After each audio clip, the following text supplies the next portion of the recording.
সূরাতুল ইউসুফ, সূরা ইউসুফ কুরআনুল কারীমের 12 পারায় 12 নম্বর সূরা 111টি আয়াত সম্বলিত এই সূরাটি আল্লাহ নাযিল করেছেন বিশ্বনবী জনাবে মুহাম্মদ রাসূলুল্লাহ সাল্লাল্লাহু আলাইহি ওয়াসাল্লামের উপর।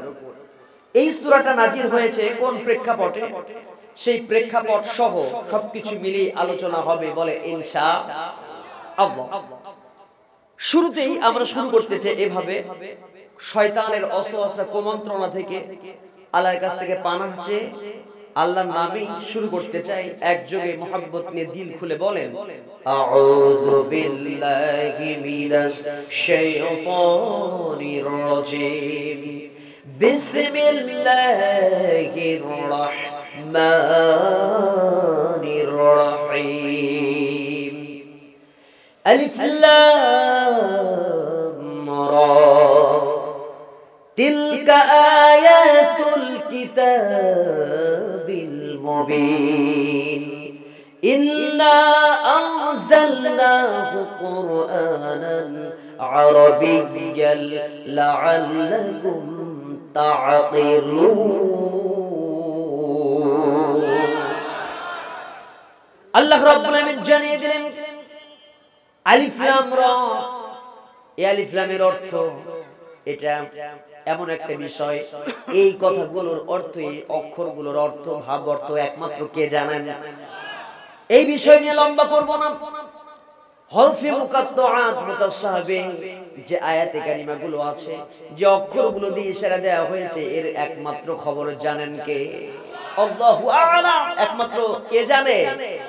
এটা স্পষ্ট করে রাসূলকে জানানো হয়। আমরা এই বিষয় নিয়ে বেশি ঘাটাঘাটি করব না। অদৃশ্যের বিষয় নিয়ে বেশি ঘাটাঘাটি করলে মানুষ ঈমান হারা হয়ে যায়। অনেক সময় বোঝেন না, ঈমান হারা হয়ে যায়। বলে আল্লাহ যদি জন্মদাতা না থাকে, আল্লাহ হইল কেমনে? আল্লাহর বাপ মা, এইগুলো বিষয় নিয়ে যদি আল্লাহর আগে কি ছিল, কি ছিল, এই ছিল, এগুলো নিয়ে বেশি ঘাটাঘাটি করা যাবে। আমাদের একটা সুনির্দিষ্ট একটা কি আছে, একটা স্তর আছে, এই পর্যন্তই থাকতে হবে, এর উপরে অতিক্রম করে যাওয়ার ক্ষমতা নেই। জ্ঞান আমাদের এতটা বেশি না। সিদরাতুল মুনতাহা পর্যন্ত যেতে পেরেছিলেন জিবরাইল আমিন, ঠিক কি না? তারপরে রফরফে উঠে, বোরাকের পর রফরফে উঠে যে চলে গিয়েছিলেন। আচ্ছা, জিবরাইল আমিনের যে পর্যন্ত সীমানা আছে, এটাকে অতিক্রম করে যাওয়ার তার ক্ষমতা ছিল? ছিল না। সবকিছুর একটা নিয়মতান্ত্রিক একটা বৈশিষ্ট্য রয়েছে, একটা রুলস রয়েছে, সেই রুলসের মধ্যে আমাদের চলা উচিত। তো এই আয়াত নিয়ে আমরা বেশি ব্যাখ্যা করব না। এগুলো নিয়ে যারা বেশি ব্যাখ্যা করে তারা হচ্ছে ভণ্ড নামের সুন্নিরা, আছে না নাই? ওরা হলো ওই গুরু বসেন বৈশা যান, এগুলো নিয়ে বেশি কথা বলে, আছে না নাই? হ্যাঁ, এগুলোর ভিতরে আমরা যাব না। আমরা সরাসরি যে কথাগুলো আল্লাহ বলে দিয়েছেন সেটা দিয়ে যাই। আসুন, আয়াতুল কিতাবিল মুবিন, আয়াত মানে নিদর্শন, কিতাব মানে কোরআনুল কারীম, কিতাব, মুবিন মানে স্পষ্ট। এই কিতাব, এইগুলি স্পষ্ট কিতাবের আয়াত, নিদর্শন আল্লাহ জানিয়ে দিয়েছেন। এরপর আল্লাহ বলছেন ইন্না আনজালনাহু কুরআনান আরাবিয়্যান লাআল্লাকুম তা'কিলুন। ইন্না মানে নিশ্চয়, আনজালনাহু আমি নাজিল করে দিয়েছি, কুরআনান কুরআনুল কারীমকে, আরবিয়্যান আরবি ভাষায়, লাআল্লাকুম তা'কিলুন যাতে তোমরা বুঝতে পারো, অনুধাবন করতে পারো। বলেন সুবহানাল্লাহ। আল্লাহ রাব্বুল আলামিন কুরআনুল কারীমকে আরবিতে নাজিল করলেন কেন? হিন্দিতে নাজিল করলেন না, বাংলাতে করলেন না। এই পৃথিবীর অনেক ভাষা আছে, শত শত ভাষার মাঝে বাছাই করে আল্লাহ রাব্বুল আলামিন এমন একটা ভাষা সিলেক্ট করলেন। আল্লাহ সুবহানাহু ওয়া তাআলা কুরআনুল কারীমকে আরবি ভাষায়, আরবের ভাষায় নাযিল করলেন। বলেন সুবহানাল্লাহ। লাআল্লাকুম তা'কিলুন যাতে তোমরা বুঝতে পারো। আল্লাহ রাব্বুল আলামিন কুরআনুল কারীমকে বোঝার জন্য দিয়েছেন। আল্লাহ স্পষ্ট করে বললেন যাতে তোমরা অনুধাবন করতে পারো, বুঝতে পারো। বলেন ঠিক কিনা? তাহলে এই কোরআন এসেছে কি জন্য? এসেছে অসুখ হলে পড়ে আমরা কি করব? কোরআন পুইরা ফু মারবো, ইয়া ফু দে যত অসুখ সব সাফ করে দেব নাকি? এজন্য আসে নাই? এই কোরআন কোন ফুর জন্য আসে নাই। এই কোরআনুল কারীম হচ্ছে বোঝার কিতাব, মৃত মানুষের জন্য কিতাব নয়। এই কোরআনুল কারীম এসেছে জীবন্ত মানুষকে চালানোর জন্য। বলেন সুবহানাল্লাহ। এই কোরআন যারা মানবে না, এই কোরআনুল কারীম যারা ফলো করবে না, বাহ্যিক দৃষ্টিতে মনে করতে পারেন তারা বড় সুখে আছে। আল্লাহর কসম করে বলি, ইসলাম যেই রাষ্ট্রে নাই, যেই সমাজে নাই, যেই দেশে নাই, ওই জনপদের মাঝে আল্লাহ রাব্বুল আলামিনের পক্ষ থেকে কোনো রহমত নাই। কথা কোন ঠিক কি না? ওয়েস্টার্ন কালচার, আমেরিকান সভ্যতা, ব্রিটেনের সভ্যতা, লন্ডনের সভ্যতা, চায়না, চীন দেশের সভ্যতা, আমরা মনে করি তারা তো অনেক ভালো পরিবেশে বসবাস করে, অনেক টাকাওয়ালা দেশ, অনেক প্রভাবশালী দেশ, অনেক সুখে আছে। আসলে না, ওখানে কোনো সুখ নাই। ইসলামের মাঝে সুখ। কারণ এই শান্তির কথাগুলো বলেছেন কে? জোরে কথা কয় না কেন? আপডেট নিউজ দিতে পারি আমার ভাইরা, কিন্তু এই ইসলামকে উজ্জ করে দিয়ে উঠায় দেওয়ার জন্য যারা চেষ্টা চালায় তারা ইসলাম বোঝে না। Islam is a dominant force, but it is not dominated. ইসলামকে কেউ কন্ট্রোল করতে পারবে না। যারাই কন্ট্রোল করতে আসবে তারাই কন্ট্রোল হয়ে দুনিয়া থেকে বিদায় হবে। ঠিক কি না? There is no alternative way. There is only one way. ইসলাম ছাড়া অন্য কোনো পথ, অন্য কোনো মতের দিকে যাওয়ার সুযোগ। ওমাই ইয়াবতাগি গায়রাল ইসলাম দীনান ফালা ইউকবালা মিনহু ওয়া হুয়া ফিল আখিরাতি মিনাল খাসিরিন। ইসলাম ছাড়া অন্য কোন বিষয় যারা মেনে নেবে, টালবাহানা করবে ইসলামের দিকে এসে, ইসলাম মানবে না, ইসলাম বুঝবে না, ইসলামের কোন কথাকে বোঝার চেষ্টা করবে না, ইসলাম বাদ দিয়ে, ইসলামী দিন বাদ দিয়ে, ইসলামী রাজনীতি বাদ দিয়ে অন্য কোন কিছু তালাশ করবে, ওই ব্যক্তির কোন কিছু আল্লাহ কবুল করবে। কথাটা কার? আপডেট নিউজটা দিয়ে দেই। আপনারা জানেন চীন দেশ বাংলাদেশের সব অধিকাংশ প্রোডাক্ট আছে, যে পণ্য দ্রব্য আমরা ইউজ করি, ব্যবহার করি, এগুলো অধিকাংশ চায়না। কথা কয় না কেন?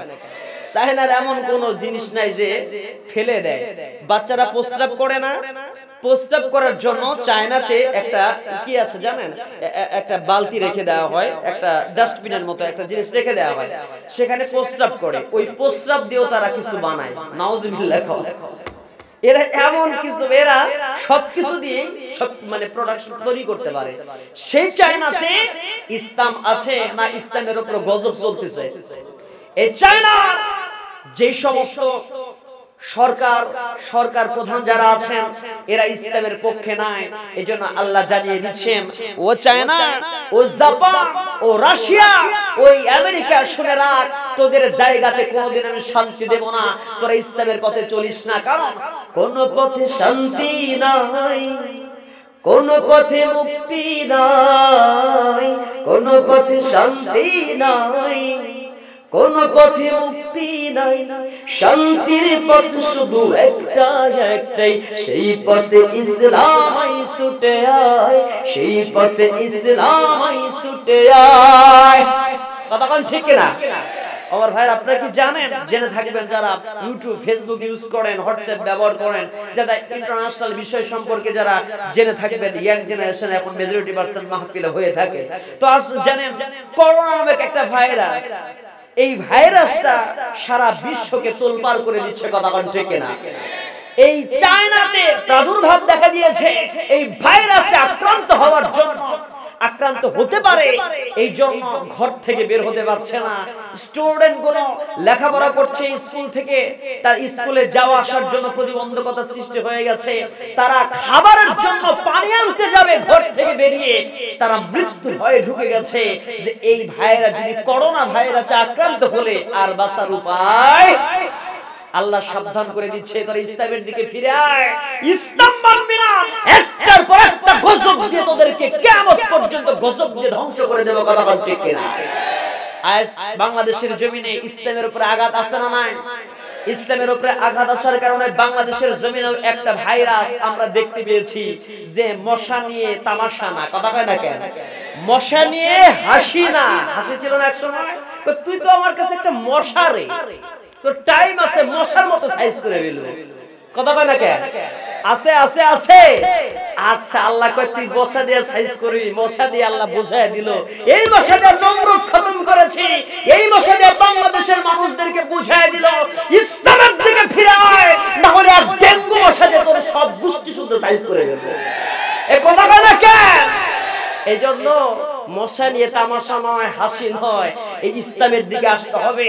বেশি যেই দেশে ইসলামের উপরে আঘাত আসবে, আলেম ওলামাদের উপর নির্যাতন আসবে, আল্লাহর কসম করে বলি কিয়ামতের আলামতের মধ্যে একটা উল্লেখযোগ্য আলামত, এমন ভাবে একটা দুরারোগ্য ব্যাধি আল্লাহ দিয়ে দেবেন, নতুন নতুন ব্যাধি সৃষ্টি হবে, যেইটা আল্ট্রাসোনোগ্রাফি করে, কোলোনোস্কোপি করে, এন্ডোস্কোপি করে, সিটি স্ক্যান করে কিচ্ছু ধরা পড়বে না, এমআরআই করেও ধরা পড়বে না। একমাত্র এই অসুখের খবর জানে কে? এরকম আছে না নাই? চিকিৎসার পর চিকিৎসা চলে কিন্তু অসুখ ধরা পড়ে না। হঠাৎ করে একটা অসুখ আসবে মহামারী আকারে, যা জাতিকে ধ্বংস করে দেবে। এটা কিয়ামতের আলামতের মধ্যে একটা। আল্লাহু আকবার বলেন। আমার ভাইয়েরা, এই জন্য সে আল্লাহকে ভয় করার দরকার আছে না নাই?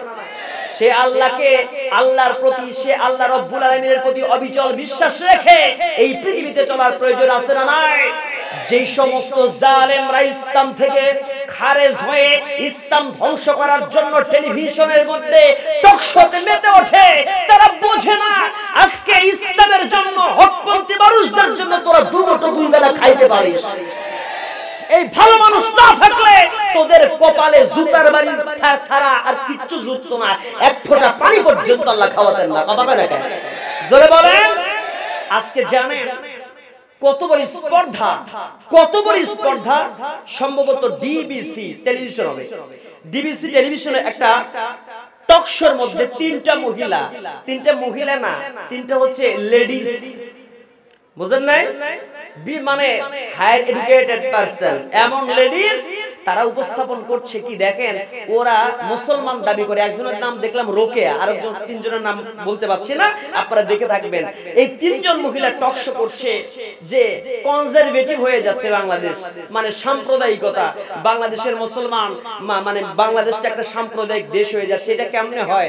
বাংলাদেশ তো সাম্প্রদায়িক দেশ নয়, এখানে হিন্দু বৌদ্ধ খ্রিস্টান সব একসাথে বসবাস করে, আছে না? ঠিক না? আচ্ছা, এদের উপস্থাপন করছে সংসদে তিনজন, এমন ভাবে উপস্থাপন করছে। একজন বলছে আপনি একটু বলুন আমাদের এই দেশের সংস্কৃতি সম্পর্কে। দেখেন, আগে যখন এই দেশে আমরা দেখতাম শীতের মৌসুম আসতো, বিভিন্ন মৌসুম আসলে পরে সেখানে যাত্রা হতো, কনসার্ট হতো, ওপেন কনসার্ট হতো, তারপরে বিভিন্ন মেলার আয়োজন হতো, কিন্তু আজকে সেগুলো দেখা যাচ্ছে না। আজকে সব দখল করছে তাফসীর মাহফিল। সুবহানাল্লাহ বলেন না?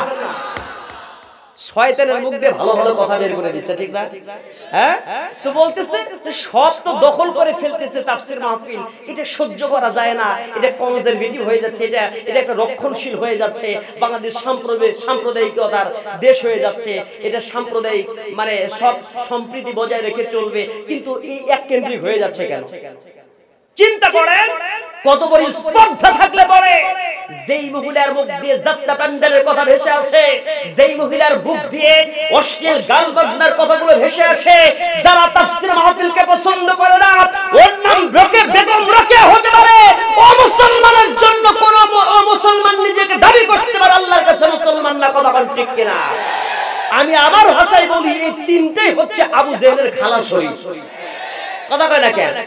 আমার মনে হয় আবু জেহেলের খালাসরি ছিল, খালাসরি তিনটা, তাছাড়া এর মধ্যে এরকম কথা বের হবে কেন? কথা কয় না কেন?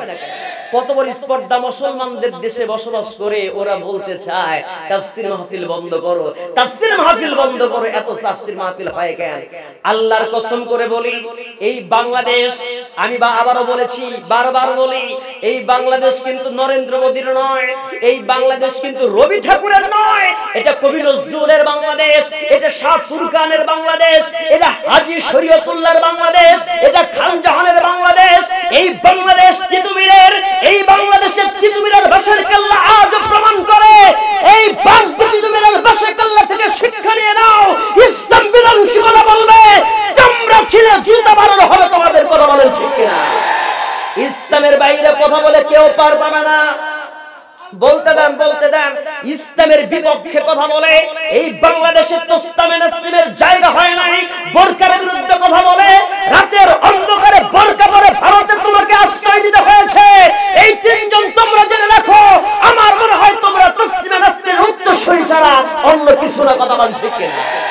আমার ভাইয়েরা, তাহলে আজকে এই যে একের পর একটা চলে আসছে ভাইরাল টপিক গুলো, ইসলাম বিধ্বংসী কার্যকলাপ, ইসলাম বিধ্বংসী টক শো। আমার ভাইয়েরা, ধর্ম নিয়ে এইরকম যারা বাড়াবাড়ি করে, এই মুসলমানের দেশে নিজেকে মুসলমান দাবি করে আবার যাত্রা প্যান্ডেলের গান গায়, এ কি মুসলমান? কথা কয় নাকি মুসলমান? এ কখনো মুসলমান হতে পারে? আবার ভাইয়েরা, এই জন্য আসুন আমরা এই বিষয়গুলোকে নিয়ে সামনের দিকে এগিয়ে যেতে চাই। শান্তি যদি পেতে চাই, ফিরে আসতে হবে কোন কিতাবের দিকে? এতক্ষণ এই কথাগুলোর মূল কথা ছিল চাইনাতে শান্তি নাই। আজকে সবচেয়ে বেশি আত্মহত্যা করে কোন দেশে জানে? আত্মহত্যা হয় সবচেয়ে বেশি যে দেশে কোন কারাবি হয়, সেটা কিন্তু আমেরিকা। কথা কয় নাকি? আমেরিকাতে আত্মহত্যা বেশি, নিজেরা নিজেকে ধ্বংস করে দিচ্ছে, কারণ এই জায়গায় ইসলাম নাই। কথা বল ঠিক কিনা আমার ভাইয়েরা? এই জন্য আমাদেরকে ইসলাম মেনে চললে আজও অনেক শান্তিতে আমরা আছি। ইসলাম 100% ফলো করলে আমরা আরো শান্তি পেয়ে যাব। শান্তির সুবাতাস আল্লাহর পক্ষ থেকে নাজিল হবে সকিনা আকারে। সুবহানাল্লাহ কমেন না? এজন্য ইসলাম মানার প্রয়োজন আছে না নাই? আল্লাহ আমাদেরকে মানার তৌফিক দান করুন। সবাই বলি আল্লাহুম্মা আমিন। আসুন আমি এখন মূল কথার দিকে ফিরে যাব, পরবর্তী আয়াতের দিকে চলে যাই। আল্লাহ পরবর্তী আয়াতে কি বললেন? সূরা ইউসুফের আমি মোটামুটি 1-2 আয়াতে কথা বলেছি। তৃতীয় নাম্বার আয়াতে আল্লাহ কি জানিয়ে দিচ্ছেন আমরা জানবো। রব্বুল আমিন জানিয়ে দিলেন, নাহনু নাকুসু আলাইকা আহসানাল কসাসি বিমা আওহাইনা ইলাইকা হাযাল কুরআন হাযাল কুরআন ওয়া ইন কুনতা মিন ক্বাবলিহি লামিনাল গাফিলিন।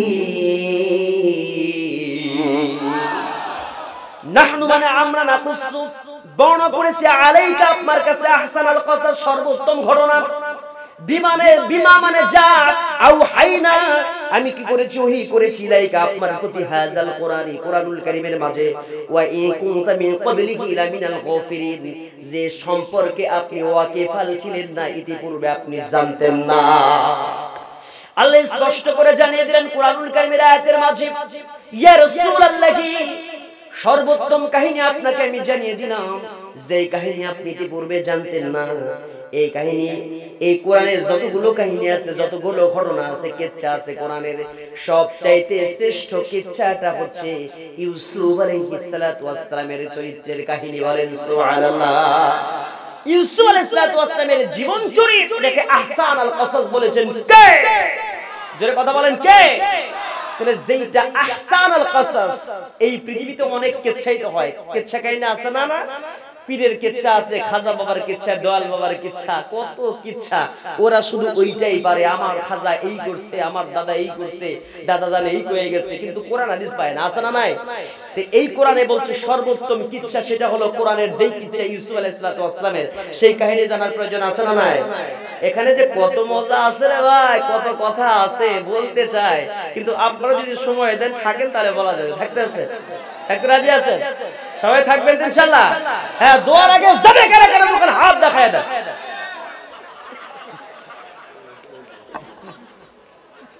কি বুঝলেন? হ্যাঁ, দোয়ার আগে যাওয়া যাবে? থাকবেন তো? জোরে বলে ইনশাআল্লাহ। আসুন আমরা সেই সামনের দিকে এগিয়ে যাই। আপনারা মোটামুটি কনসাস, কিন্তু দুই একজন হাত তুলে ফেলেছে জোশের ঠেলায়, হুশ হারায়, ঠিক না? তো যাই হোক, আমি দেখলাম যে হুশ আর জোশ ঠিক আছে কিনা। তো আপনারা মোটামুটি ঠিক আছে, কিন্তু একটু মিস্টেক হয়েছে, বেশি রাত হলে একটু মিস্টেক হয়, সমস্যা নাই। আমরা জোশটাকে ঠিক রেখে, হুশটাকে ঠিক রেখে এগিয়ে যাব। বলে ইনশাআল্লাহ। আর হুশ না থাকলে, খালি কথাই তো কথা বলে, হুশ না থাকলে গাফেল, যে তাকে আল্লাহ বলেছেন বালহুম আদাল উলাইকা হুমুল গাফিলুন, যারা অসচেতন তাদের জন্য আছে জাহান্নাম। কুকুর চতুষ্পদ জন্তুর চাইতে নিকৃষ্ট বলেছেন কে? আমরা সে বিষয়ে খেয়াল রাখবো। আসুন আমার ভাইয়েরা, এই সূরার এমন একটা প্রেক্ষাপটে নাজিল হয়েছে যেই সময় রাসূল করিম সাল্লাল্লাহু আলাইহি ওয়াসাল্লাম মক্কি জিন্দেগীর শেষ প্রান্তে এসেছেন। মক্কি জিন্দেগি থেকে ইতি টেনে মদিনাতে চলে যাবেন। সেই সময় রাসূলের উপরে যখন নির্যাতন চলছে, এমন ভাবে নির্যাতন, রাসূল করিম সাল্লাল্লাহু আলাইহি ওয়াসাল্লামের উপরে সাহাবা একরামের উপরে ভয়াবহ নির্যাতন। মক্কা রাষ্ট্রপ্রধান, তার নাম আবু জেহেল। নাম কি? রাষ্ট্রের ক্ষমতা যার হাতে, তার নাম আবু জেহেল। একটু মিলায় নিয়েন, বলবো না আমি, আপনারা শুধু মিলায় নেবেন। আমাদের দেশের জন্য মিলায় নিতে পারেন, পৃথিবীর সব অনেক রাষ্ট্রের সাথে মিলিয়ে নিতে পারেন। আছে না নাই? রাষ্ট্রের রাষ্ট্রপ্রধানের নাম আবু জেহেল, স্বরাষ্ট্রমন্ত্রী আবু সুফিয়ান আর ধর্মমন্ত্রী আবু লাহাব, অর্থমন্ত্রী উমাইয়া বিন খলফ, সেক্রেটারিয়েট সেই সংসদ ভবন, যার নাম হচ্ছে দারুন নাদওয়া। ওদের একটা সংসদ ভবন ছিল না? সংসদ ভবনের নাম দারুন নাদওয়া। যে দারুন নাদওয়ার সদস্য ছিল 49 জন সদস্য। কয়জন? যে এই 49 জন সদস্য যখন মঞ্চে যে কোনো জায়গায় যে বলবে, কেউ নাই মুহাম্মদ সাল্লাল্লাহু আলাইহি ওয়াসাল্লামের, কেউ নাই, সব আবু জেহেলের গোষ্ঠী বলবে হ্যাঁ আমি এটা উপস্থাপন করলাম, যাত্রা প্যান্ডেল এলাকার সব জায়গায় হোক, ও মন্ত্রীরা ও সংসদের সদস্যরা আপনারা কি বলেন? বলবে একযোগে বলবে হ্যাঁ। তখন বলবে হ্যাঁ জয়যুক্ত হয়েছে, হ্যাঁ জয়যুক্ত হয়েছে, হ্যাঁ জয়যুক্ত, বিল পাস। এই কথা কয় না? অবস্থা এরকম আছে না? আচ্ছা, এটা আমাদের বাংলাদেশে নাই, এটা আবু জেহেলের দেশে ছিল। না থাক, আমরা ওইদিকে না নাই গেল, আমরা একটু আবু জেহেলের দিকে যাই। তো এইরকম একটা পরিস্থিতিতে আবু জেহেলের গোষ্ঠীরা সব সংসদ ভবন নিয়ন্ত্রণ করে, কন্ট্রোল করে। আর মুহাম্মদ সাল্লাল্লাহু আলাইহি ওয়াসাল্লাম হঠাৎ করে নবুয়ত পেলেন, নবুয়ত পেয়ে গোটা এলাকার মাঝে ইসলাম প্রচার করতে যে ক্ষমতার মস্তদে বসতে চায়। হায় হায় হায়, এটা কি সহ্য করা যায়? কথা কয় না কে? এটা কি সহ্য করা যায়? তাহলে হিংসা যেখান থেকে এসছে, হিংসার অন্তরটা, হিংসার কারখানা, হিংসার অভয় অরণ্য যেই জায়গা, সেটা হলো আবু জেহেলের অন্তর। এক কথা কয় না কে?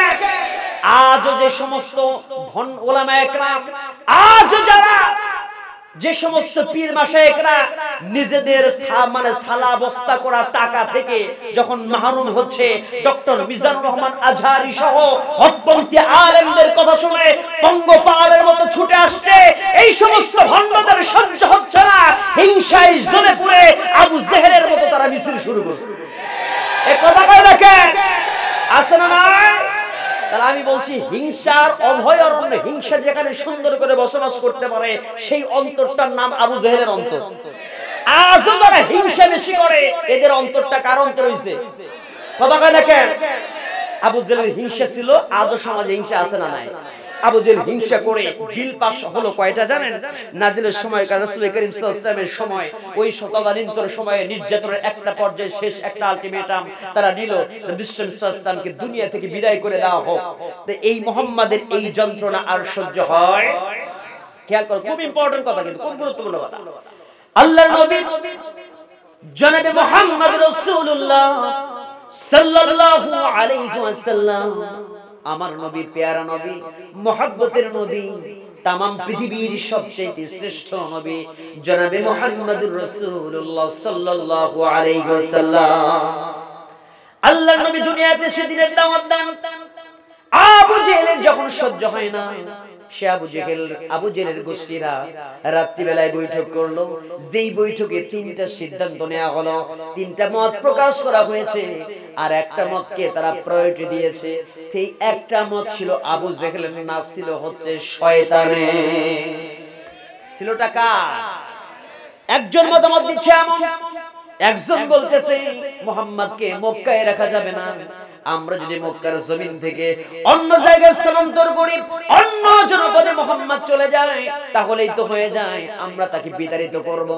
আমাদের দেশ থেকে নাগরিকত্ব বাতিল করে দিয়ে মুহাম্মদুর রাসূলুল্লাহকে মক্কার জমিন থেকে বিদায় করে অন্য দেশে পাঠিয়ে দেব। এই সিদ্ধান্তকে অবজেকশন জানালো শয়তান।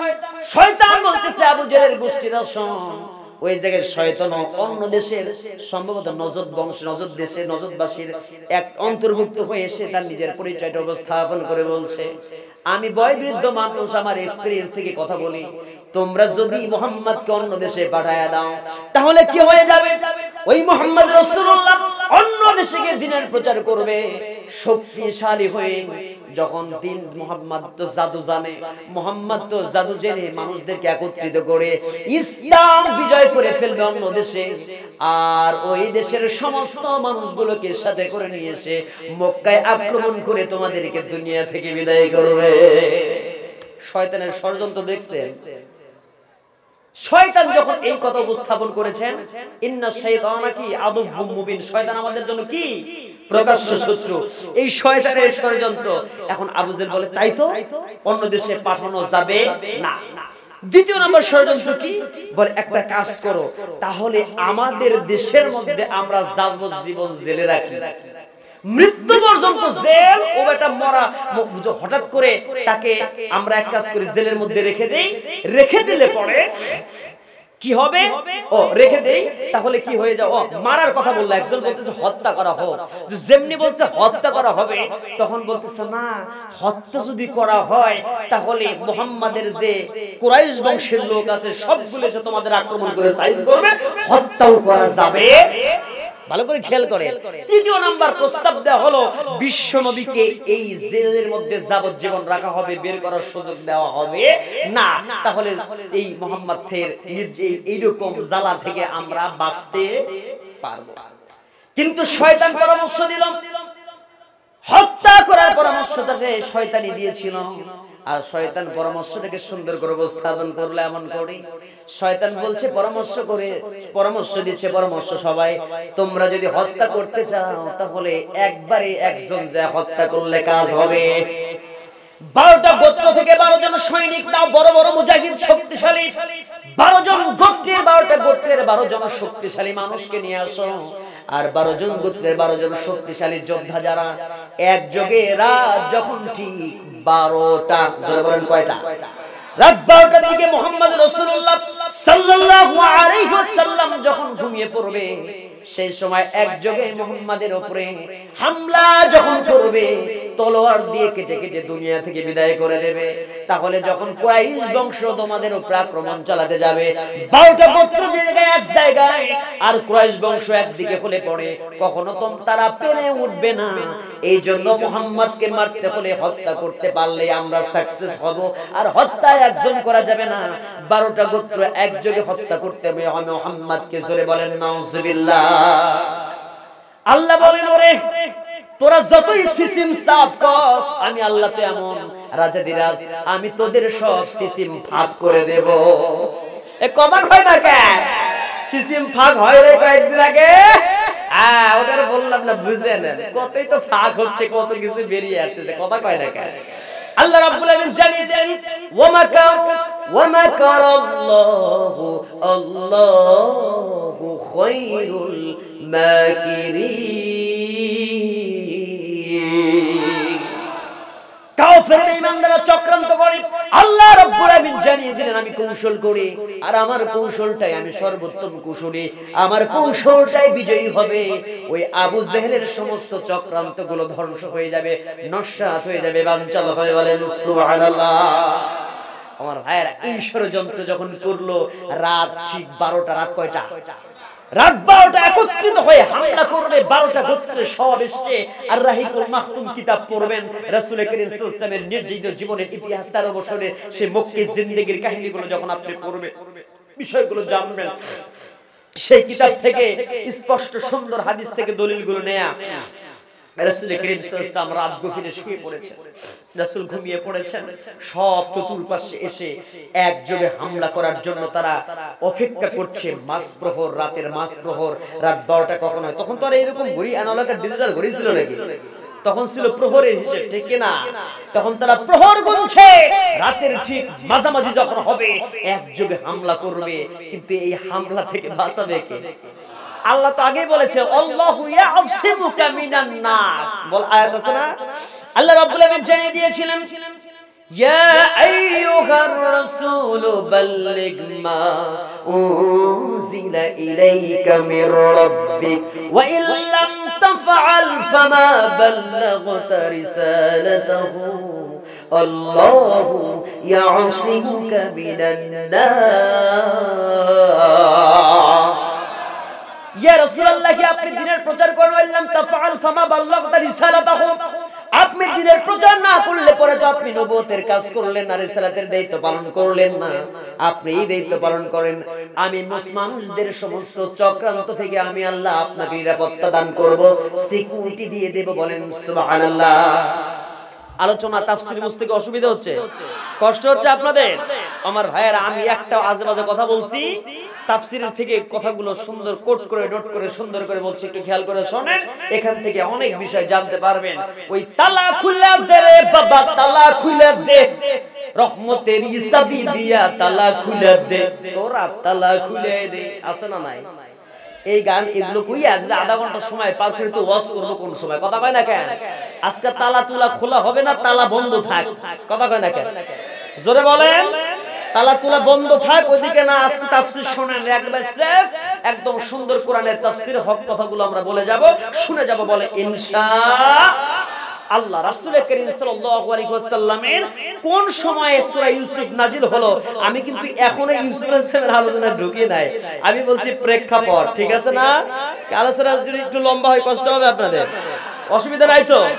শানে নুজুল বলছিলাম, প্রেক্ষাপটগুলো বলছি, সাম্প্রতিক সেই সময়ের সাম্প্রতিক কথাগুলো উপস্থাপন করছি। ভেতরে যাব তো ইউসুফের কথা, এখনো তো লেট আছে, সময় আছে, দিতে হবে সময়। রাজি আছেন? খেয়াল করেন আমার ভাইয়েরা, কারণ পাবনা অঞ্চল তো আজেবাজে গল্পের অঞ্চল না, তাফসীর ভিত্তিক কথা বলার জন্য এই অঞ্চলটা উর্বর, ঠিক কি না? এ ভাই, কোরআন যে পায়ের নিচে থুতছেন, আমি তো ওখানে এই জন্য রাখি নাই। কোরআন সবচেয়ে সবসময় কোরআন কোথায় থাকবে? আমার হাঁটুর নিচে কোরআন রাখতে একটা লোক খেয়াল করে নাই। এখানে ওয়াজ হয়েছে এর আগে, অনেকেই তো বসেছিলেন, আমি কি কোরআন আমার হাঁটুর নিচে রাখবো? আপনি কেন এই কাজটা করলেন? আমি বলি নাই। শোনেন, সবসময় একটা রেহাল রাখবেন। আপনি দেখেন চেয়ার কোথায় রাখছেন, আমার হাঁটু এখানে উপরে উঠাইছি, তারপরে কোরআন, এটা কোরআনের সাথে বেয়াদবি না? আর কোরআনের কথা বললে পরে তো অন্যদিকে যায়। খেয়াল করেন, এই কোরআনের উপরে মোবাইল রাখা যাবে না, জানেন এটা কি জানেন আপনি? কোরআনে মোবাইল রাখা যাবে না, কোরআনের উপরে অন্য কোনো কলম রাখা যাবে না, কোরআনের উপরে আপনি টিস্যু পেপার রাখতে পারবেন না, কোরআনুল কারীমের উপরে আপনি এই যে লিপ জেল রাখতে পারবেন না। হারাম! সবচেয়ে পৃথিবীর শ্রেষ্ঠতম কিতাবের নাম কি? এই কোরআন কি কোন বানানো কিতাব, কোন গল্প নয়। এই কোরআন হচ্ছে আল্লাহর কথা, কথা কয় না কেন? তাহলে আপনার এই পৃথিবীতে শ্রেষ্ঠ কথা কোরআনের কথা, এই কোরআনের বিষয়গুলো জানেন। যদি হ্যাঁ তার উপরে দেখা যেতে পারে, দেখেন একসাথে তাফসীরের কিতাব, কোরআনও আছে, সরাসরি কোরআন, আবার ওর সাথে বাংলাও আছে, ইংরেজিও আছে, একসাথে তিনটা। এইরকম কোরআন তিনটা আছে, আর এইরকম কোরআন একটা আছে যেই জায়গায় আরবি বাংলা কিছু নয়, শুধু সরাসরি কোরআনুল কারীমের অক্ষরগুলো লেখা আছে। এখন এই তিনটা কোরআন একদিকে, এই কোরআন একদিকে, আপনি কোনটা রাখবেন উপরে? হ্যাঁ, ভালো করে বুঝছেন, বুঝতে পারতেছেন? কোরআন বাংলা, ইংরেজি এবং কি আছে? কোরআনুল কারীমের অর্থ সহ একটা কিতাব কোরআন আছে, তাফসীর সহ, আর আরেকটা আছে সরাসরি এই কিতাবটা। ওই সবগুলো তাফসীরের নিচে রেখে ওর উপরে রাখতে হবে এই কোরআন। সুবহানাল্লাহ বলেন। সেই কোরআন, এই কোরআন ধরা যাবে না ওযু ছাড়া। কিন্তু কিছু কিছু জায়গায় মাসালা এভাবে বলে যে এটা নিয়ে অনেক মতভেদ আছে। আসলে আমিও কোরআন ওযু ছাড়া ধরার পক্ষে না। কারণ হযরত ওমর ফারুক রাদিয়াল্লাহু তাআলা আনহু যখন ইসলাম কবুল করেছিলেন, আচ্ছা বলেন তো তার ভগ্নিপতি কে মেরেছিল? ওমর ফারুক রাদিয়াল্লাহু তাআলা আনহু সেই সময় কি করেছিলেন? ওযু ছাড়া কিতাব পড়ছিলেন নাকি? এ কথা কয় না কেন? তাহলে এখান থেকে কি বোঝা যায়? ওযু ছাড়া নয়, বলা হলো ওমর ফারুককে যে আপনি সুন্দর করে ওযু করেন, ওযু করে এসে পবিত্র হয়ে এসে সুন্দর করে কোরআন ধরেন, আর আপনি তারপরে কোরআন পড়েন, কথা কয় না কেন? তখন তার ভগ্নিপতি, তার বোনগুলো সুন্দর করে কোরআনের আয়াতগুলো উপস্থাপন করলো, সূরা তাহা সম্ভবত না, একটা সূরা তেলাওয়াত করলো। সেই তেলাওয়াত করার পরে তখন সে ওমর ফারুকের হৃদয়টা বিগলিত করে দিলেন কোরআনের আয়াত দিয়ে। আয়াত পড়ার সাথে সাথে কে রহমত ঢেলে দিলেন? কে? তাহলে স্পষ্ট এখান থেকে কি বোঝা যায়? ওমর ফারুক মুশরিক ছিলেন, সেই জন্য তাকে ওযু ছাড়া কোরআন ধরতে এবং সামনে এসে শুনতে দেওয়া হলো। তাহলে তো আমি দেখেছি রাসূল কারীম সাল্লাল্লাহু আলাইহি ওয়াসাল্লামের ওইরকম নির্যাতন যখন হচ্ছে, সেই সময় রাসূল সাল্লাল্লাহু আলাইহি ওয়াসাল্লামকে সান্ত্বনা দিয়েছিলেন কে? আল্লাহ বলছেন যে ইয়া রাসূলুল্লাহ সাল্লাল্লাহু আলাইহি ওয়াসাল্লাম, আপনি এখানে যেমন নির্যাতিত হয়ে দেশ থেকে বিদায় হবার একটা উপক্রম হয়েছে, আপনাকে আমি হিজরতের জন্য এখন বলছি, জেনে রাখেন হযরতে ইউসুফ আলাইহিস সালাতু ওয়াস সালামকে আমি নিজ দেশ থেকে যখন মিশরের দিকে স্থানান্তরিত করলাম, সেই জায়গাতে আমার সেই ইউসুফকে রাষ্ট্র ক্ষমতা দিয়ে 10 বছর জেল খাটার পরে রাজমুকুট পরিয়ে জেলখানা থেকে বের হয়ে রাজসিংহাসনে বসিয়ে দিলাম। বলেন সুবহানাল্লাহ।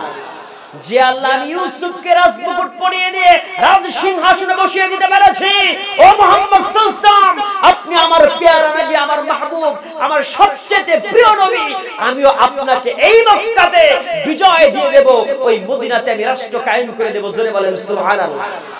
আপনি টেনশন করেন না, বিচলিত হয়েন না, আপনি হতাশাগ্রস্ত হয়েন না, ডিপ্রেশনের মধ্যে ভুগেন না, অবিচল অটল থাকেন, অনড় থাকেন দিনের উপরে, আপনি হতাশা ভোগ করেন না। সুবহানাল্লাহ কবেন না? এই জন্য আমার ভাই রাসূল সাল্লাল্লাহু আলাইহি ওয়াসাল্লাম সেই সময় রাত বাজে 12টা, এই কাহিনীটা একটু জানার প্রয়োজন আছে, একটু শুনেন, জানা কথা তারপরে বলি, আবার অনুপ্রাণিত হবে। বিশ্বনবী রাত 12টার দিকে ঘুমিয়ে পড়েছেন। এই সবাই চতুর্দিক থেকে যখন এসেছে, রাসূল করিম সাল্লাল্লাহু আলাইহি ওয়াসাল্লাম বিপদে কখনো অবিচল থেকে সবসময় অবিচল ছিলেন, তিনি কখনো বিচলিত হন নাই। কথা কোন ঠিক কিনা? বিপদে অবিচলতা বিশ্ব নবী সাল্লাল্লাহু আলাইহি ওয়াসাল্লাম আমাদের শিক্ষা দিয়েছেন। হযরত রাসূল সাল্লাল্লাহু আলাইহি ওয়াসাল্লাম গভীর রাতে যখন ঘুমিয়েছিলেন, জিবরাইল আমিন আসলেন। জিবরাইল আমিন এসে বলছেন, ইয়া রাসূলুল্লাহ, তাড়াতাড়ি ঘুম থেকে জাগেন, ঘরের চতুর্পাশে কাফের মুশরিকরা আপনাকে ঘিরে রেখে দিয়েছে। সকাল হলে পরে তারা আপনাকে কেটে কেটে টুকরা টুকরা করে দুনিয়া থেকে বিদায় করে দেবে। ইয়া রাসূলুল্লাহ, আল্লাহ রাব্বুল আলামিন অর্ডার করেছেন, আপনি এখন ঘুম থেকে জেগে উঠে এই মুহূর্তে আপনাকে অর্ডার করা হয়েছে, আপনি চলে যান মদিনার পথে, মদিনার দিকে আপনি ছুটে চলে যান। বলেন সুবহানাল্লাহ। আল্লাহ নবী ঘুম থেকে জাগলেন, ঘুম থেকে জেগে উঠে হযরত আলীকে কাছে পেয়ে বলছেন, আলী রে, আল্লাহ রাব্বুল আলামিন আমাকে অর্ডার করেছেন, আমি চললাম মদিনার পথে, আর আমার বিছানার পরে তুমি সুন্দর করে ঘুমিয়ে পড়ো। এই জন্য ঘুমিয়ে পড়বে যাতে করে সকাল হলে পরে এই মক্কার জমিনে যতগুলো মানুষ আমার কাছে আমানত রেখেছে, টাকা আমানত রেখেছে, পয়সা আমানত রেখেছে, সোনা মণি মাণিক্য সব মূল্যবান দ্রব্যগুলো আমি মুহাম্মদুর রাসূলুল্লাহ সাল্লাল্লাহু আলাইহি ওয়াসাল্লামকে মক্কার মানুষ বিশ্বাস করে আলামিন বসবো, আলামিন বলবাদি দিয়েছে। এই জন্য আমি কখনো অবিশ্বাসী কাজ করতে পারবো না। তোমাকে সমস্ত আমানত বুঝিয়ে দিলাম, সকাল হলে পরে সমস্ত মানুষদেরকে তুমি আমানতটা বুঝিয়ে দিবা, আর বলবে মক্কার জমিন থেকে হিজরত করে আমি আল্লাহর অর্ডারে মদিনাতে চলে গেছি। বলেন সুবহানাল্লাহ। এই জন্য আলীকে যখন ঘুমিয়ে দিলেন, হযরত আলী রাদিয়াল্লাহু তাআলা যখন বিছানার মধ্যে ঘুমিয়ে পড়লেন আর বললেন, ইয়া রাসূলুল্লাহ, আপনি যখন আপনার বিছানার মধ্যে আমাকে শুইতে বলেছেন, আমি ঘুমিয়ে পড়ব আপনার চাদর গায়ে দিয়ে, কিন্তু ইয়া রাসূলুল্লাহ, সকাল হলে পরে ওই কাফের বেঈমানরা আমি আলীকে আপনার বিছানার মধ্যে আপনার চাদর গায়ে দিয়ে আমাকে যখন তারা দেখে ফেলে দেবে, আমি আলীকে তারা নবী মুহাম্মদ রাসূলুল্লাহ সাল্লাল্লাহু আলাইহি ওয়াসাল্লাম মনে করে ওই তলোয়ার দিয়ে কেটে কেটে টুকরা টুকরা করে দুনিয়া থেকে বিদায় করে দেবে। হুজুর গো, কিন্তু আমি এতটুকু পরোয়া করি না। আমার অন্তরের মাঝে, আমি আলীর দিলের মাঝে এটাই তৃপ্তি থাকবে যে আমি আলীর জীবনের বিনিময়ে আল্লাহর হাবিব দুনিয়ার জমিনে বেঁচে আছে। ভালোবাসা কাকে বলে? শুধুমাত্র বসে বসে হুকুর হুকুর জিকির করলে, বসেন বসেন বৈশা দান বললেই ভালোবাসা হয় না। নবীর প্রেম শুধুমাত্র নবীর নামে দরুদ পড়লে হয় না। নবীর জন্য কলিজা দেওয়ার জন্য প্রিপারেশন নিয়েছিল আলী। ওই আলীর মতো ভালোবাসতে পরে নবীর ভালোবাসার প্রমাণ হয়। বলে ঠিক কিনা? ভালোবাসা কাকে বলেন? হযরত আলী রাদিয়াল্লাহু তাআলা যখন শুয়ে পড়েছেন বিছানার মধ্যে, আল্লাহর নবী ঘর থেকে বের হবেন, ঘর থেকে বের হয়ে দেখলেন ঘরের চতুর্পাশে কাফের মুশরিকরা ঘিরে দাঁড়িয়ে আছে, হাতে তাদের তলোয়ার। আল্লাহ রাসূল ঘর থেকে বের হয়ে এক মুষ্টি বালি হাতে নিলেন, আর বালি হাতের মধ্যে নিয়ে শাতির ওযু বলে শাতির ওযু বলে সুন্দর করে ফুঁক দিলেন, দম করলেন 3 বার। দমটা করার সঙ্গে সঙ্গে সামনের দিকে যখন বালিগুলোকে ছুঁড়ে মেরে দিয়েছেন, আর বালিগুলো ছুঁড়ে মারার সঙ্গে সঙ্গে ঘরের চতুর্পাশে কাফের মুশরিকদের চোখের মধ্যে বালি কণাগুলো পৌঁছে গেছে। বলেন সুবহানাল্লাহ। আল্লাহ রাব্বুল আলামিন ডাক দিয়ে বলছিলেন, ইয়া রাসূলুল্লাহ, আমার প্রিয় হাবিব রে, আপনাকে একটা কথা জানিয়ে রাখি, আপনি যখন ঘরের চতুর্পাশে আপনি যখন সামনের দিকে ফু মারলেন, আর যখন বালিকণা ছুঁড়ে মেরে দিলেন, ঘরের চতুর্পাশে কাফেরদের চোখের মধ্যে বালিকণাগুলো গেল কেন? আপনি কি জানেন? আপনি সামনের দিকে মেরেছেন, সামনে তো যাবার কথা, সামনে তো সব কাফের ছিল না, ঘরের চতুর্পাশে কাফেররা ঘিরে আছে, কিন্তু বালিকণাগুলো সমস্ত কাফেরদের চোখে মুখে পৌঁছে দিল কেমনে, পৌঁছে গেল কেমনে? ওয়ামা রামাইতা ইদ রামাইতা ওয়ালাকিন্নাল্লাহ রামা। আল্লাহু আকবার বলেন। ও আমার হাদিস শুনে রাখেন, আপনি তো শুধু বালিকণাগুলো ছুঁড়ে মেরেছিলেন, কিন্তু এই বালিকণাগুলো ঘরের চতুর্পাশে থাকা সমস্ত কাফেরদের চোখে মুখে পৌঁছে দেওয়ার দায়িত্ব আমার কুদরত গ্রহণ করেছিল। আল্লাহ নবী ঘর থেকে বের হয়ে গেলেন। ঘর থেকে বের হয়ে গিয়ে সুন্দর করে রাসূল যখন সবাই যখন চোখ ডলতেছে, চোখ মুছতেছে, সবাই চোখ মুছতে মুছতে রাসূল বেরিয়ে গেছেন। সমস্ত চোখগুলোকে চোখের মধ্যে ধাঁধায় ফেলে দিয়েছেন, চোখগুলো ডলাডলি শুরু করে দিয়েছে। তাদের কি কিছুক্ষণের জন্য অন্ধ বানিয়ে দিয়েছেন কে? আল্লাহ রাব্বুল আলামিন অন্ধ বানিয়ে দিলেন, তাদের দৃষ্টি শক্তি ক্ষীণ করে দিলেন, দৃষ্টি শক্তি কারায় নিলেন। আল্লাহ যখন ঘর থেকে বেরিয়ে হয়ে গেছেন, আল্লাহ রাসূল ঘর থেকে বেরিয়ে গিয়ে হযরত আবু বকর দরজায় গিয়ে হাজির, দরজায় গিয়ে একবার নক করেছেন, আবু বকর দরজা খোলো। সঙ্গে সঙ্গে ওপেন হয়ে গেল। ইয়া রাসূলুল্লাহ, আপনি অর্ডার করেছেন আর দরজা আমি খুলে দিয়েছি। রাসূল জিজ্ঞেস করলেন, আবু বকর রে, একটা মাত্র ডাক দিলাম, তুমি কেমনে দরজা খুললে? তুমি কি ঘুমাও না আবু বকর? ইয়া রাসূলুল্লাহ, কেমনে ঘুমাই? আজ থেকে অনেক দিন আগে আপনি আমাকে বলেছিলেন, আবু বকর রে, হয়তো হিজরত করতে হতে পারে আমাকে মদিনার জমিনে। এই মক্কায় যে নির্যাতন, এই মক্কার যে কষ্ট, এই মক্কার কষ্ট তো আর সহ্য হয় না, সাহাবা একরাম সহ্য করতে পারে না। এই মক্কার জমিন থেকে আল্লাহর অর্ডারে হয়তো হিজরত হতে পারে মদিনার উদ্দেশ্যে। আমি সেই দিন কথাগুলো শুনেছি আর আমার স্মৃতিপটে ধারণ করে রেখেছি আর চিন্তা করে দেখেছি। নাজারি কত রাত্রিতে আমার হাবিব, নাজারি কত রাত্রিতে আল্লাহর হাবিব আমার প্রিয় রাসূল ঘরে দরজায় এসে ডাকাডাকি করবে আর দরজায় দাঁড়িয়ে থাকবে।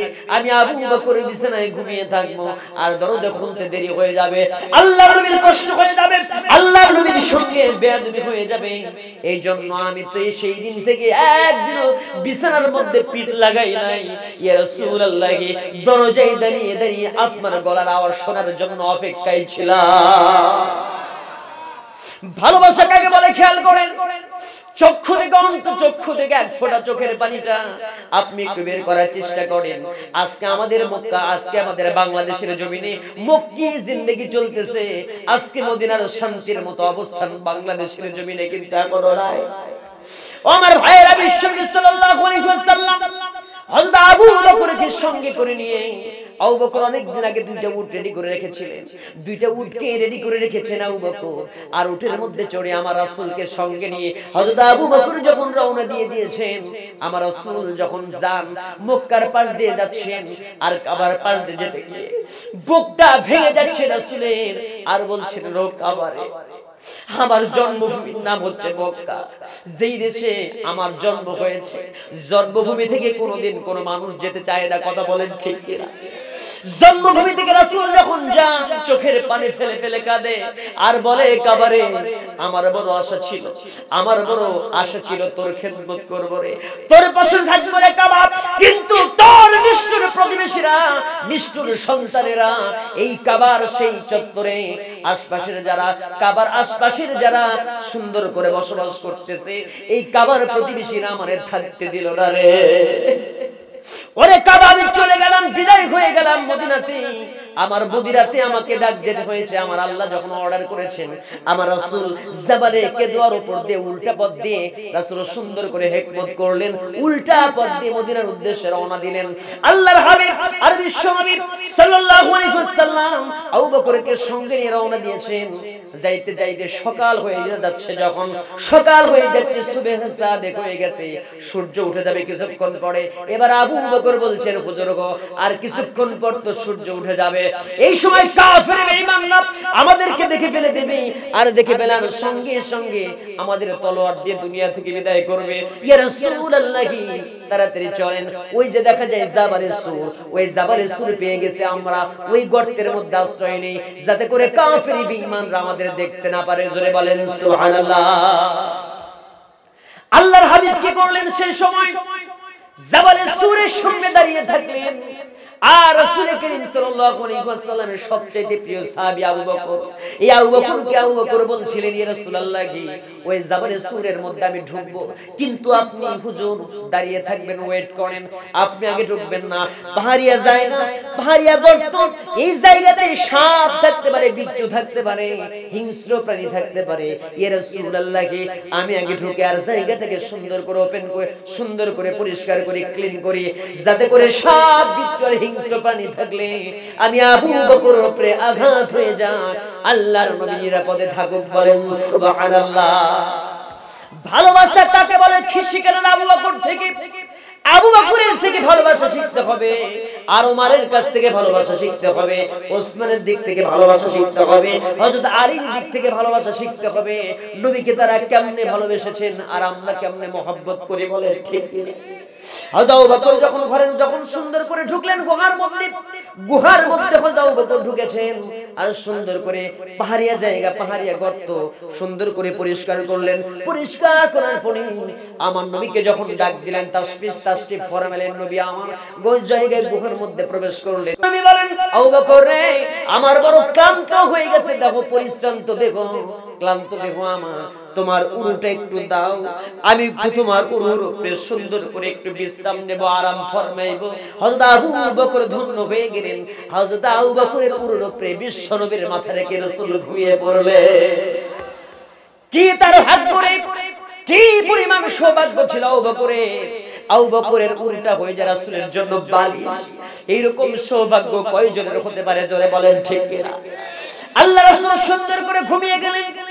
আর আবু বকর রাদিয়াল্লাহু তাআলা চতুর্দিকে পাহাড়িয়া গর্তের মধ্যে, গুহার মধ্যে দেখলেন, খুঁজে করে দেখেন অনেকগুলি গর্ত দেখা যায়। গর্তের মধ্যে সাপ থাকতে পারে, বিচ্ছু থাকতে পারে।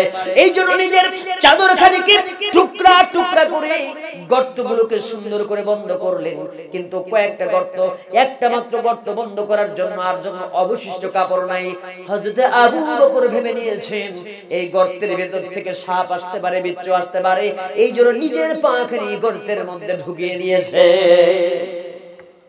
পাহাড়ে বিষধর সাপ যখন দীর্ঘদিন অবস্থান করছে, বেরোবার জন্য রাস্তা পাচ্ছে না, বেরোতে পারছে না, এই সময় পাহাড়ি বিষধর সাপ দংশন করে দিয়েছে আবু বকরের পায়ের মধ্যে। একবার দুইবার নয়, দংশন করেছে 5 বার। জোরে বলেন কয়বার? 5 বার দংশন করে দিয়েছে আবু বকরকে। হযরত আবু বকর রাদিয়াল্লাহু তাআলা এই দংশনের জ্বালায়, বিষের যন্ত্রণায় ছটফট করছেন, সহ্য করতে পারেন না। চোখ দিয়ে যখন অঝোর ধারায় প্রবাহিত হচ্ছে নয়ন পানি, নয়নের জল যখন প্রবাহিত হচ্ছে, নয়ন থেকে, চোখ থেকে পানিগুলো ঝরে। আল্লাহ রাসূলের মুখের মধ্যে হযরত আবু বকরের চোখের পানি পড়েছে। বিশ্ব নবীর ঘুম ভেঙে গিয়েছে। আবু বকর কাঁদো কাঁদো। ওরে আবু বকর, তোমার আজকে তো কাঁদার দিন না, কাঁদো কেন? তোমার মনে হয় বাড়ির কথা পড়ে পড়েছে আবু বকর, এইজন্য তুমি কাঁদো। ইয়া রাসূলুল্লাহ, কি আমি বাড়ির জন্য কাঁদি না? যেই দিন প্রথম ইসলাম কবুল করেছি সেই দিন থেকেই তো আমার বাবা, আমার মা, আমার সন্তান সন্ততি, আমার পরিবার, আমি ইয়া রাসূলুল্লাহ আমার জায়গা জমি तमाम পৃথিবীর সমস্ত মানুষের চাইতে ইয়া রাসূলুল্লাহ আমার কলিজার চাইতে আপনাকে বেশি ভালোবাসি। আমি আমার পরিবারের জন্য কাঁদি না, সাপে দংশন করেছে বিষের যন্ত্রণায় কাঁদি। আল্লাহ রাসূল সেই সময় বললেন, আবু বকর রে, পাকে যখন বিশ্বনবী চাঁদ বের করেছেন, পায়ের মধ্যে দংশন করেছে সাপ 5 বার। আল্লাহ রাসূল সুন্দর করে থুতু লাগায় দিলেন, বিষের যন্ত্রণা বন্ধ হয়েছে। এবার আবু বকরকে বলা হলো, আবু বকর রে, বিষের যন্ত্রণা বন্ধ হয়েছে, তোমাকে যখন প্রথম দংশন করলো আমাকে কেন জাগাও? 5 বার দংশন করেছে, তোমার কতটা কষ্ট হয়েছে আবু বকর? আমাকে প্রথমবার জাগাই দেই তো তোমার এমন কোনো কষ্ট হতো না, দীর্ঘক্ষণ কষ্ট হতো না। ইয়া রাসূলুল্লাহ, আপনি দীর্ঘ পথ অতিক্রম করে এসেছেন আর আপনি আমার উরুর উপরে আশ্রয় সুন্দর করে আরাম ফরমাচ্ছেন। এই আরামের ঘুমকে, আমি বিশ্ব নবীর আরামের ঘুমকে আমি আবু বকর কেমনে করে ভাঙাই, কেমনে করে বেয়াদবি করে? ইয়া রাসূলুল্লাহ, ওইটা তো সাপের দংশনের কষ্ট, সাপে কেটেছে বলে সেই কষ্ট পেয়েছি। ইয়া রাসূলুল্লাহ, আপনি তো জানেন না এই সাপে কাটার কষ্ট নয়, আমার যদি কষ্টের যন্ত্রণায় আমার যদি কলিজাটা উছিরে যেত, আমি দুনিয়া থেকে বিদায় হয়ে যেতাম। আল্লাহর নবী আরামের ঘুম ফরমাচ্ছেন, এই আরামের ঘুমকে আবু বকর কোনদিন নষ্ট করতো না। ভালোবাসা কাকে বলে? আল্লাহ রাসূল যখন অবস্থান করছিলেন, এই সময় যখন জাবারে সূরের কাছাকাছি চলে এসেছে শয়তানরা, আবু জেলের গোষ্ঠীরা যখন এসেছে, এই জায়গায় কাছাকাছি এসেছে, একজন বলে গর্তের মধ্যে আছে, আরেকজন বলে নাই, আরেকজন বলে আছে, আরেকজন বলে নাই। কেমনে থাকবে? এর উপরে তো পাখি ডিম পেড়ে বসে আছে। যদি এই জায়গায় পাখি ডিম পেড়ে বসে থাকে, তাহলে যদি কোনো মানুষ ঢুকতো তাহলে তো এটা ভেঙে যেত, আর এই জায়গায় মাকড়সার জাল দেখা যেত না, ভেঙে যেত। একজন বলে আছে, একজন বলে নাই। নাই। এই সময় আবু বকর রাদিয়াল্লাহু তাআলা ভয় পেয়ে গেছে। ইয়া রাসূলুল্লাহ, একটা রাত যদি কাছে এসে গর্তের মধ্যে নজর দেয়, আমরা তো আর বাঁচবো না। আমাদের গর্তের মধ্য থেকে উঠে নিয়ে আমাদের দুনিয়া থেকে তলোয়ার দিয়ে আঘাত করে শেষ করে দেবে। আল্লাহ রাসূল বিচলিত হলেন না, হতাশ হলেন না, ধৈর্য ধারণ করলেন। হাসবুনাল্লাহু ওয়া নি'মাল ওয়াকিল, ফানি'মাল মাওলা ওয়া নি'মান নাসির। আল্লাহ রাব্বুল আলামিনের উপরে ডিপেন্ডেবল হয়ে রাসূল বলছিলেন, আবু বকর রে, তুমি হতাশ হয়ো না, ডিপ্রেশনে ভুগো না, তুমি টেনশন করো না, কারণ তুমি যেইটা মনে করছো এই জায়গাতে আমরা মাত্র দুইজন নাই। ইদহুমা ফিল গার ইদ ইয়াকুলু লিসাহিবিহি লা তাহজান ইন্নাল্লাহা মা'ানা। আল্লাহ রাসূল আবু বকরকে সান্ত্বনা দিলেন, ওরে আবু বকর, এই গর্তের মধ্যে আমরা দুজন নই, আমাদের সঙ্গে তৃতীয় একজন আছে, তিনি আমাদের পালনকর্তা, আমাদের রব আল্লাহ রাব্বুল আলামিন আমাদের সঙ্গে আছেন। আমরা মাইনরিটি নই, আমরাই মেজরিটি পারসেন্ট, আর ওরাই হলো মাইনরিটি। জোরে বলেন সুবহানাল্লাহ। আমার ভাইরা, এই ছিল রাসূলের জিন্দেগীর ঘটনা। আল্লাহ রাসূল সেই কষ্ট করে ওই পাহাড়িয়া গর্ত থেকে বের হয়ে দীর্ঘদিন ওই জায়গায় আবু বকর রাদিয়াল্লাহু তাআলা মাবুদ আগে থেকে রেডি করে রেখেছিলেন। ওই জায়গায় 3 দিন রাসূল ছিলেন, আর 3 দিন এসে আবু বকর রাদিয়াল্লাহু তাআলা একজনকে রেডি করে রেখেছিলেন। ছাগল নিয়ে আসলো, ছাগলের দুধগুলো আল্লাহ রাসূল খেয়ে খেয়ে বাঁচতেন। বলেন সুবহানাল্লাহ। আল্লাহর হাবিব এই অবস্থায় মদিনাতে গেলেন, মদিনা ইসলামিক স্টেট কায়েম করলেন। এরকম নির্যাতনের অবস্থাতে আমার রাসূল সাল্লাল্লাহু আলাইহি ওয়াসাল্লামকে সান্ত্বনা দিয়েছিলেন, ও আমার হাবিব, টেনশন করবেন না, চিন্তা করবেন না, আপনাকে যে ষড়যন্ত্র করেছে তিনটা, এই তিনটা ষড়যন্ত্র আজকে আপনার উপর শুধু করে নাই, আমার আরেকজন নবী দুনিয়াতে এসেছিল, যেই নবীর নাম হযরত ইউসুফ আলাইহিস সালাতু ওয়াস সালাম, তার উপরে এইরকম ষড়যন্ত্র করেছিল। সেই সময় তার আপন 11 জন ভাইয়েরা, তার আপন 10 জন ভাই, বৈমাত্রীয় ভাই আপন 10 জন, তারাও ষড়যন্ত্র করে তাকে হত্যা করতে, দেশ থেকে বিদায় করতে তারাও চেষ্টা করেছিল। কিন্তু আমি তাকে হেফাজত করেছি, আপনার জন্য হেফাজতের দায়িত্ব আমি আল্লাহ নিয়েছি। বলেন সুবহানাল্লাহ। শুনবেন আর একটু সামনে দোয়া করে দেব। রাসূল করিম সাল্লাল্লাহু আলাইহি ওয়াসাল্লামকে সান্ত্বনা দিলেন, সেই হযরত ইউসুফ আলাইহিস সালাতু ওয়াস সালাম এর এই কথাগুলো বলে। ইউসুফ আলাইহিস সালাতু ওয়াস সালাম কোন তাফসীরে এসেছে 7 বছর, কেউ বলে 9 বছর, কেউ বলে 10 বছর, মানে বিভিন্ন ভাবে বিভিন্ন বর্ণনা এসেছে। ধরে নিলাম 10 বছর আমাদের ইউসুফ জেল কাটছে, ঠিক কি না? ইউসুফ কোন সমস্যা না আমার ভাইয়েরা। ইউসুফ আলাইহিস সালাতু ওয়াস সালাম জেল কাটলেন কয় বছর? 9টি বছর। তার আগের ইতিহাসগুলো আমরা জানি। ইউসুফের একটু পরিচয় দিতে চাই, কষ্ট হবে আপনাদের। আল্লাহ নবী ইউসুফ আলাইহিস সালাতু ওয়াস সালাম ছিলেন, ইউসুফ আলাইহিস সালাতু ওয়াস সালাম কয়েক দিক থেকে শ্রেষ্ঠ ছিলেন। ইউসুফ আলাইহিস সালাতু ওয়াস সালাম এমন একজন নবী যিনি ছিলেন, তিনি নিজে নবী, তার বাবার নাম ছিল ইয়াকুব আলাইহিস সালাতু ওয়াস সালাম, তিনি নবী ছিলেন। ইয়াকুব আলাইহিস সালাতু ওয়াস সালামের যিনি ইউসুফের দাদা ছিলেন, ইউসুফের দাদা ইসহাক, ইউসুফ আলাইহিস সালাতু ওয়াস সালামের পরে ইয়াকুব, ইয়াকুবের পরে ইসহাক, ইসহাক আলাইহিস সালাতু ওয়াস সালাম থেকে শুরু করে ইব্রাহিম পর্যন্ত গোষ্ঠী ছিল নবীর গোষ্ঠী। বলেন সুবহানাল্লাহ। ইউসুফ আলাইহিস সালাতু ওয়াস সালাম আরেকটা কারণে শ্রেষ্ঠ ছিলেন। ইউসুফ আলাইহিস সালাতু ওয়াস সালাম যখন আল্লাহর নবী চতুর্থ আসমানে ইউসুফ আলাইহিস সালাতু ওয়াস সালামের কাছে চলে গেলেন মেরাজের রাত্রিতে, জিবরাইল আমিন এসে বলতেছেন, ইয়া রাসূলুল্লাহ, কি ওই যে দেখা যায় সুন্দর একজন মানুষ এগিয়ে আসছে, ওইটা একজন নবী, সাধারণ কোন নবী না, আল্লাহ রাব্বুল আলামিন সৌন্দর্যকে তৈরি করেছেন। এই সৌন্দর্যকে 4 ভাগ করলে পড়ে পৃথিবীর 4 ভাগে 1 ভাগ সৌন্দর্য দেয়া হয়েছে तमाम পৃথিবীর মানুষদের, আর আল্লাহ রাব্বুল আলামিন 3 ভাগ সৌন্দর্য দিয়েছেন এই নবী ইউসুফকে। এই নবী সেই নবী হযরত ইউসুফ আলাইহিস সালাতু ওয়াস সালাম। ইউসুফ আলাইহিস সালাতু ওয়াস সালামের সৌন্দর্যের কারণে, সুন্দর আচরণের কারণে দেখবেন হিংসুটে হয়ে গেল। হযরত ইউসুফ আলাইহিস সালাতু ওয়াস সালাম সুন্দর করে যখন বাবার সঙ্গে বসবাস করে, কিন্তু 11টা ভাই গোপনে শুনে ফেল কি কথাটা। আমরা সেই কথার দিকে আগে ফিরে যাই। আল্লাহ রাব্বুল আলামিন জানিয়ে দিচ্ছেন, ইয ক্বালা ইউসুফু লিআবিহি ইয়া আবাতি ইন্নী রাআইতু أحد عشر كوكبا والشمس والقمر رأيتهم لي ساجدين। আল্লাহ রাব্বুল আলামিন জানিয়ে দিলেন, ইসমানে যখন কয়লা মানে বলল, ইউসুফ আলাইহিস সালাতু ওয়াস সালাম লি আবিহি, তার কি করলেন, পিতাকে বললেন। ইউসুফ আলাইহিস সালাতু ওয়াস সালাম যখন তার পিতাকে বললেন, ইয়া আবাতি, হে আমার পিতা, ইন্নী নিশ্চয় রাআইতু, আমি দেখেছি 11 আমি দেখেছি 11 কাওকাবা, 11টা নক্ষত্র, সূর্য এবং চন্দ্র। রাআইতুহুম, আমি দেখেছি, লি মানে আমাকে, সাজিদিন সিজদা করছে। জোরে জোরে বলেন সুবহানাল্লাহ। ইউসুফ আলাইহিস সালাতু ওয়াস সালাম যখন এই কথাগুলো বললেন, বাবা বললেন, সুন্দর করে আমার সন্তানকে কলিজার টুকরা মানি, জেনে রাখ এই পৃথিবীর জমিনে সব গোপন কথা সবাইকে বলতে। হ্যাঁ, আল্লাহ রাব্বুল আলামিন দেখেন সুন্দর করে জানিয়ে দিলেন, ইউসুফ থেকে শিক্ষা দিচ্ছেন আল্লাহ। ইউসুফ আলাইহিস সালাতু ওয়াস সালামের বাবা বললেন সুন্দর করে, যখন তার বাবা সুন্দর করে বলছিলেন, আলা ইয়া বুনাইয়া লা তাকসুস رؤياك على إخوتك فيكيد لك كيدا إن الشيطان للإنسان عدو مبين।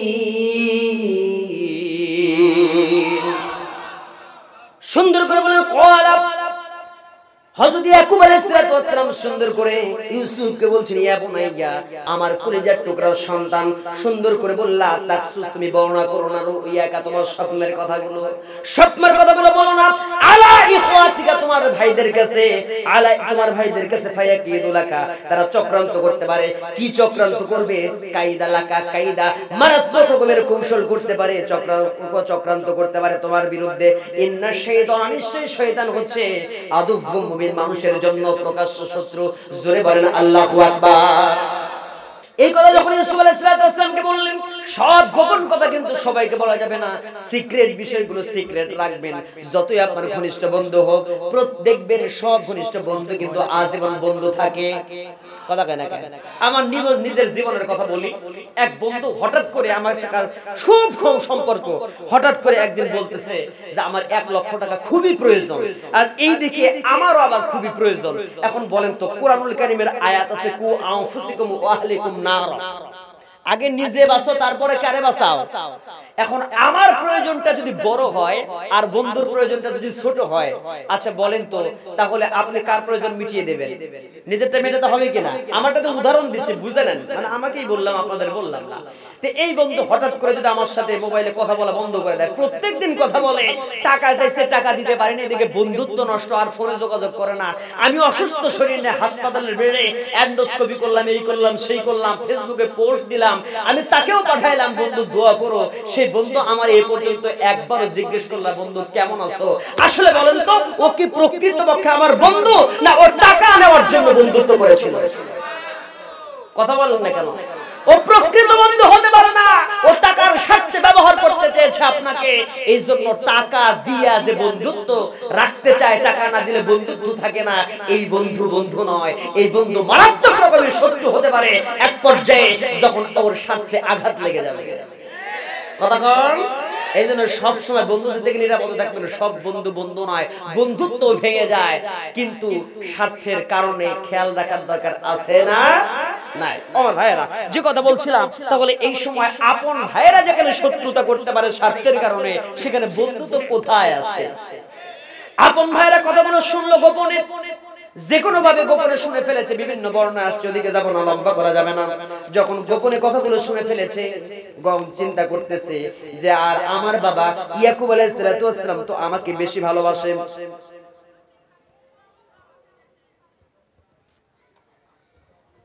যে আমার ভাইয়েরা এত কথা কখন কই, আমার কষ্ট হচ্ছে আপনাদের।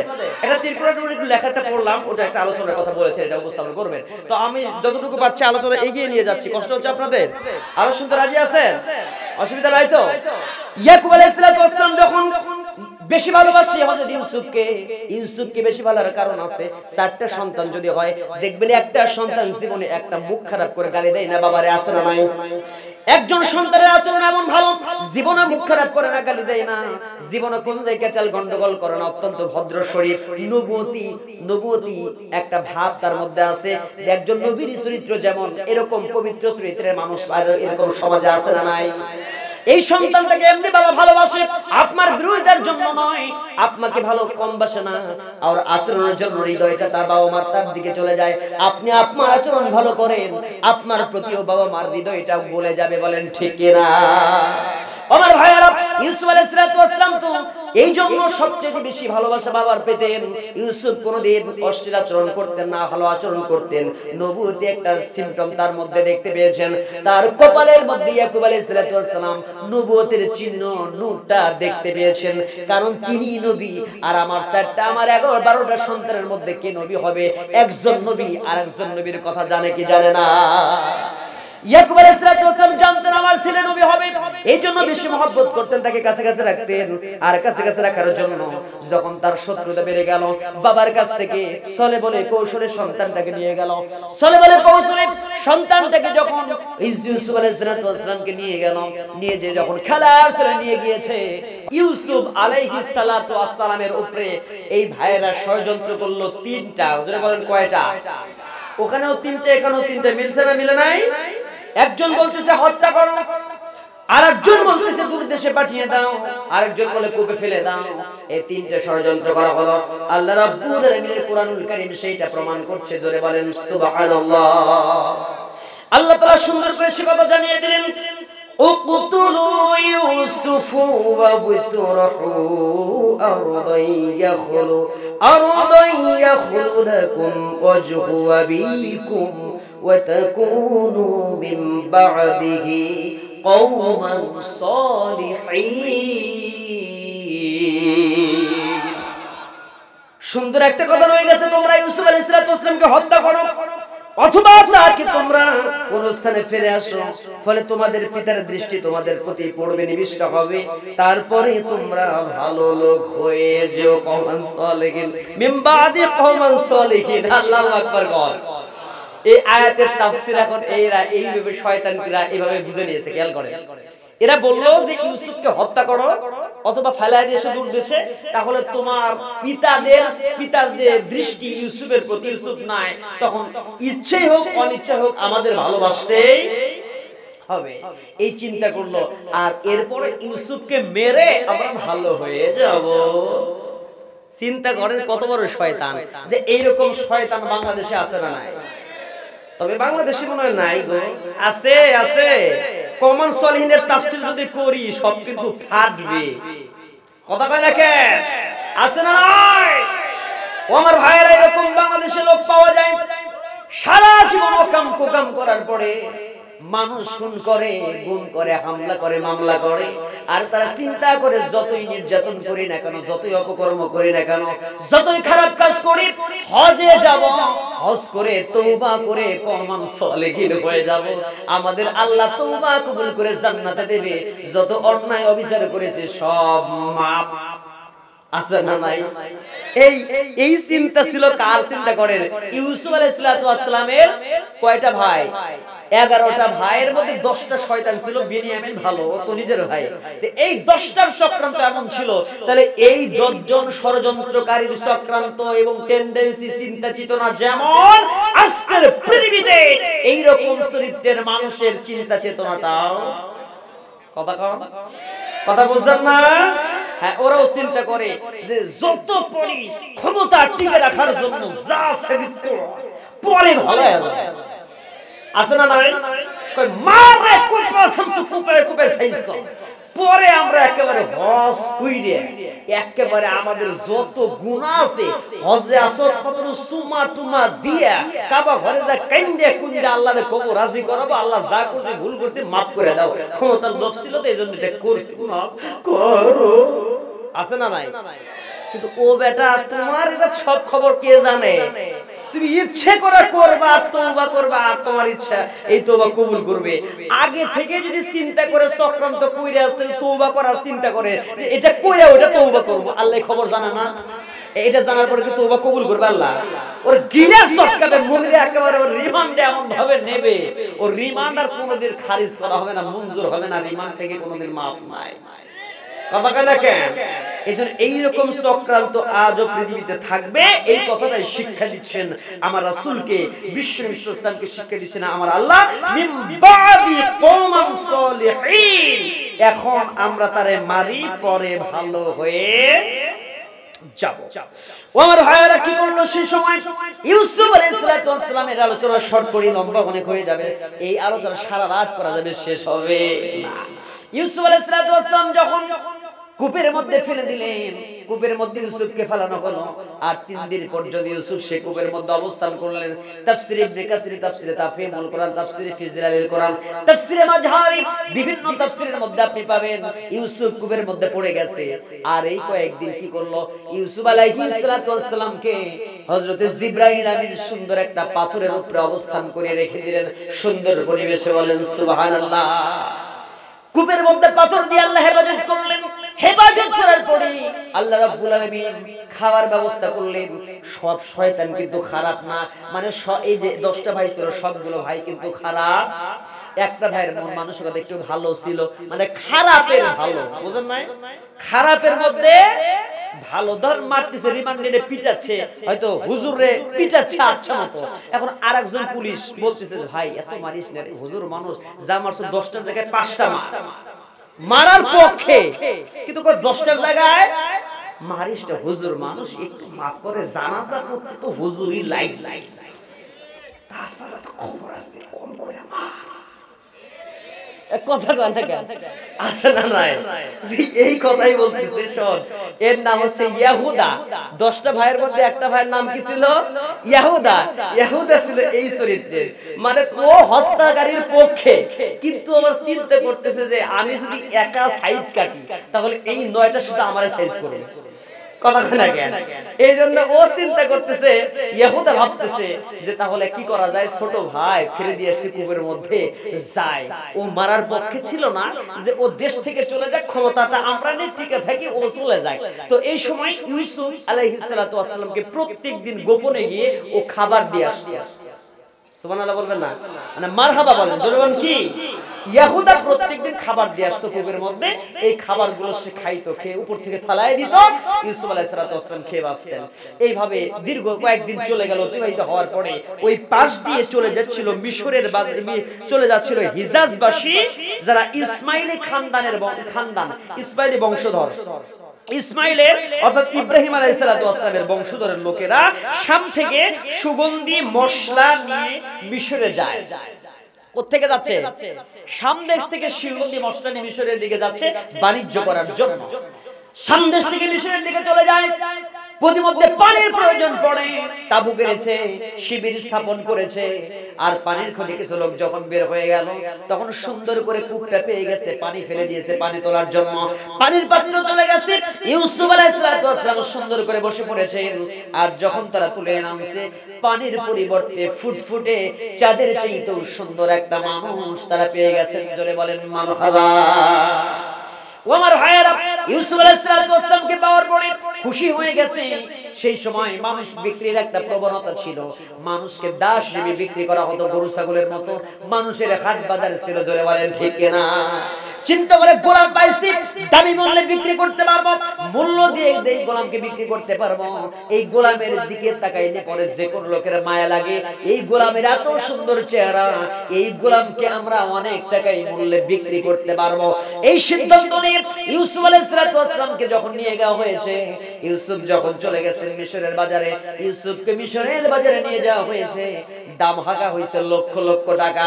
দাম যখন বাড়ে ওরা আরো বাড়ায় দেয়, চিন্তা করে কম দামে বিক্রি করব না। আমার আল্লাহ বলেন, আমার ইউসুফকে আমি সম্মানের জায়গায় রাখবো, কম দামি জায়গায় ইউসুফকে রাখবো না। মুসাকে যেমন করে রাজবংশের মধ্যে আমি যেমন ফেরাউনের সেই রাজ্যে, ফেরাউনের সেই রাজমহলে রেখে দিয়েছিলাম, আমি আমার ইউসুফকে তেমন করে সেই রাজ্যে, সেই রাজমহলের মধ্যে আমি আমার নবুয়তি এই ইউসুফকে রেখে দেব। বলেন সুবহানাল্লাহ। আল্লাহ সিদ্ধান্ত কত সুন্দর, চিন্তা করেন। ইউসুফ আলাইহিস সালামকে মুসার মতোই রাজ্যে রাজ সিংহাসনের মধ্যে রেখে দিলেন। সেই সময় কি করলো, ওই জায়গার মিশরের যে বাদশা, মিশরের মন্ত্রী ছিল, সে মন্ত্রী কিনে নিল মিশরের। সেই মন্ত্রীটা এক পর্যায়ে বাদশা পায় মিশরের মন্ত্রী কিনে নিল। কেমন করে খেয়াল করেন, 1 টাকা 2 টাকা নয়, মারিফুল কোরআন তাফসিরে মারিফুল কোরআনের 659 নাম্বার পৃষ্ঠার উদ্ধৃতি দিচ্ছি, খেয়াল করেন। এই জায়গায় কি করলো, শেষ পর্যায়ে ইউসুফের দাম হাগা হলো মূল্য দিয়ে। অনেক মূল্য যখন হাগা হয়েছে, ইউসুফ আলাইহিস সালামের সমপরিমাণ স্বর্ণ, সমপরিমাণ মৃগনাভি, সমপরিমাণ রেশমি বস্ত্র দিয়ে আজিজে মিশর ইউসুফকে ক্রয় করে নিল। বলেন সুবহানাল্লাহ। 1 টাকা 2 টাকার কাম বাচ্চে এই ইউসুফকে কেনা, কেউ কিনে সাহস করে নাই। কিনেছে কে? আজিজ মিশর বাদশা। কোন কি কিনেছে দেখেন, খেয়াল, সমপরিমাণ স্বর্ণ। একদিকে ইউসুফ আর একদিকে ইউসুফের সমপরিমাণ স্বর্ণ দিয়েছে, ছোট্ট বাচ্চা পরিমাণ স্বর্ণ। খেয়াল করেন, এখানে শেষ নয়, মৃগনাভি 1000টা হরিণ মারার পরে একটা হরিণের মধ্যে মৃগনাভি পাওয়া যায়, এরকম একটা তথ্য আমি শুনেছিলাম। 1000 হরিণকে খুঁজে খুঁজে এই হরিণের মৃগনাভি যখন হয়, অনেকদিন পরে হরিণ ছোটাছুটি করতে থাকে যে এত সুন্দর সুঘ্রাণ কোত্থেকে আসে। এই ছোটাছুটি করে দেখে যারা মৃগনাভি সন্ধান করে, এরা বুঝতে পারে যে এই হরিণ ছোটাছুটি করে কেন, এত সুন্দর ঘ্রাণ, এটার ধর, এটার মধ্যে মৃগনাভি আছে। আর ছোট্ট একটা মৃগনাভির এই একটা অংশের দাম কত জানেন না আপনারা? শত শত টাকা, হাজার হাজার টাকায় বিক্রি হয়, ঠিক না? এই মৃগনাভি কিনলো কিভাবে? মৃগনাভি দিয়েছে সমপরিমাণ ইউসুফ আলাইহিস সালামের সমপরিমাণ, আর রেশমি বস্ত্র দিয়ে আজিজ মিশর কিনে নিল। আজিজ মিশর রেখে দিয়েছে। আস্তে আস্তে করে ইউসুফ বড় হওয়া শুরু হয়েছে। ইউসুফের চেহারা সুন্দর ছিল। আজিজ মিশরের স্ত্রীর চেহারা, স্ত্রী যখন ইউসুফকে দেখে, যখন বড় হয়ে গেছে হুজুরকে দেখে, আর জুলাইখার মনে ধরে গেছে জ্বালা, তখন জুলাইখা দেখেই বলে, মনে বড় জ্বালা রে পাঞ্জাবিওয়ালা। এই তো এখন আসে পরকে কাকে বলে, কত প্রকার কি কি এই জুলাইখার থেকে জানা যায়। কথা কয় না কেন? পরকে তাহলে আজকে নতুন না, আগে থেকে এই পরকে জুলাইখা শুরু করতে চাইছিল, ঠিক কি না? এর আগে আমরা এরকম কাহিনী তো শুনি না। ইউসুফ আলাইহিস সালামকে ভালোবেসে স্বামী থাকার পরেও আর একটা ছেলের দিকে নজর দেয়, এটা কি ঠিক? কথা কয় না কেন? তাহলে এর নজরের সমস্যা আছে না নাই? নজরের দোষ। তো এরকম মেয়ে কিছু পাবেন সমাজে, মানে এক স্বামী দিয়ে তৃপ্তি হয় না, আছে না নাই? এক স্বামী টাকা দেয়, সব দেয়, পয়সা দেয়, সবকিছু অভাব পূরণ করে, কিন্তু ওর সমস্যা হচ্ছে, ওর হচ্ছে চরিত্র নষ্ট। এই আগে থেকেই ইউনিভার্সিটি জগৎ থেকে যদি 4-5টা প্রেম করে এই জায়গায় বিভিন্ন, ভালো করে বুঝে রাগ করবেন না তো। আবার ধরে এক হোটেলে সামোসা খাইছে হেভি টেস্ট, আর এক হোটেলে যায় খাইছে হচ্ছে রসমঞ্জরি, আর এক হোটেলে যে, মানে বিভিন্ন হোটেল এখানে আছে না, খাওয়ার হোটেল আছে না, যায় খাইছে হচ্ছে ওই জায়গায় পুরি। চিন্তা করে, পুরির টেস্ট একরকম, রসমঞ্জরির একরকম, কাচ্চি বিরিয়ানির একরকম। এখন বাড়িতে প্রত্যেক দিন খালি এক কাচ্চি বিরিয়ানি খায়, স্বাদ লাগে নাকি? ইউনিভার্সিটিতে খায়া আসছি কত রকম বিভিন্ন জায়গায় বিভিন্ন টেস্ট, একটা খায় কি জীবন স্বাদ মেটে? আমার সাধনা মিটিল, আশা না ফুরিল, সকল রয়ে যায়। কথা কয় না কেন? ও তখন আমার স্বাদ তো মেটে না, তখন আরেক দিকে নজর দেয়। কথা কয় না কেন? তারা ভালো চরিত্রের, ভালো বংশের মেয়েরা অন্যদিকে নজর দেবে, দিতে পারে না। আমার ভাইরা, এই সময় ইউসুফ আলাইহিস সালামকে দেখে যখন আর সহ্য হয় না, মনে ধরে গেছে জ্বালা, ইউসুফ আলাইহিস সালামকে বারবার প্রস্তাব দিয়েছে। দেখেই বলে, পড়ে না চোখের পলক, ইউসুফ তোমার কি তোমার রূপে, তাই তো বিষয়টা এরকম কিনা, কিন্তু মানুষের ঝলক। আর তারপরে কি বলতেছে, মানে বলতে যেন চায়, আমি বলি না, মানে এই সমাজের অবস্থাটা এরকম। এক বিন্দু ভালোবাসা দাও, আমি এক সিন্ধুর হৃদয় দেব, মনে প্রাণে আছো তুমি, চিরদিনে আমি তো রব। এই কথা কয় না কেন? কথা কও না কেন? ঠিক আছে না নাই? ও যেন এরকম করে প্রস্তাব দিচ্ছে যে আমাকে এক বিন্দু ভালোবাসা দাও, আমি এক সিন্ধুর হৃদয় তোমার জন্য খুলে রাখছি, খালি একেবারে দিয়ে দেব। এই সময় ইউসুফ আলাইহিস সালাম বললেন, আমি কাকে ভয় করি? ইন্নী আখাফুল্লাহ, আমি আল্লাহকে ভয় করি। কিন্তু ইউসুফ বলতেছে, খবরদার খবরদার, রব্বানা যালামনা আনফুসানা ওয়া ইল্লাম তাগফির লানা ওয়া তারহামনা লানাকুনান্না মিনাল খাসিরিন।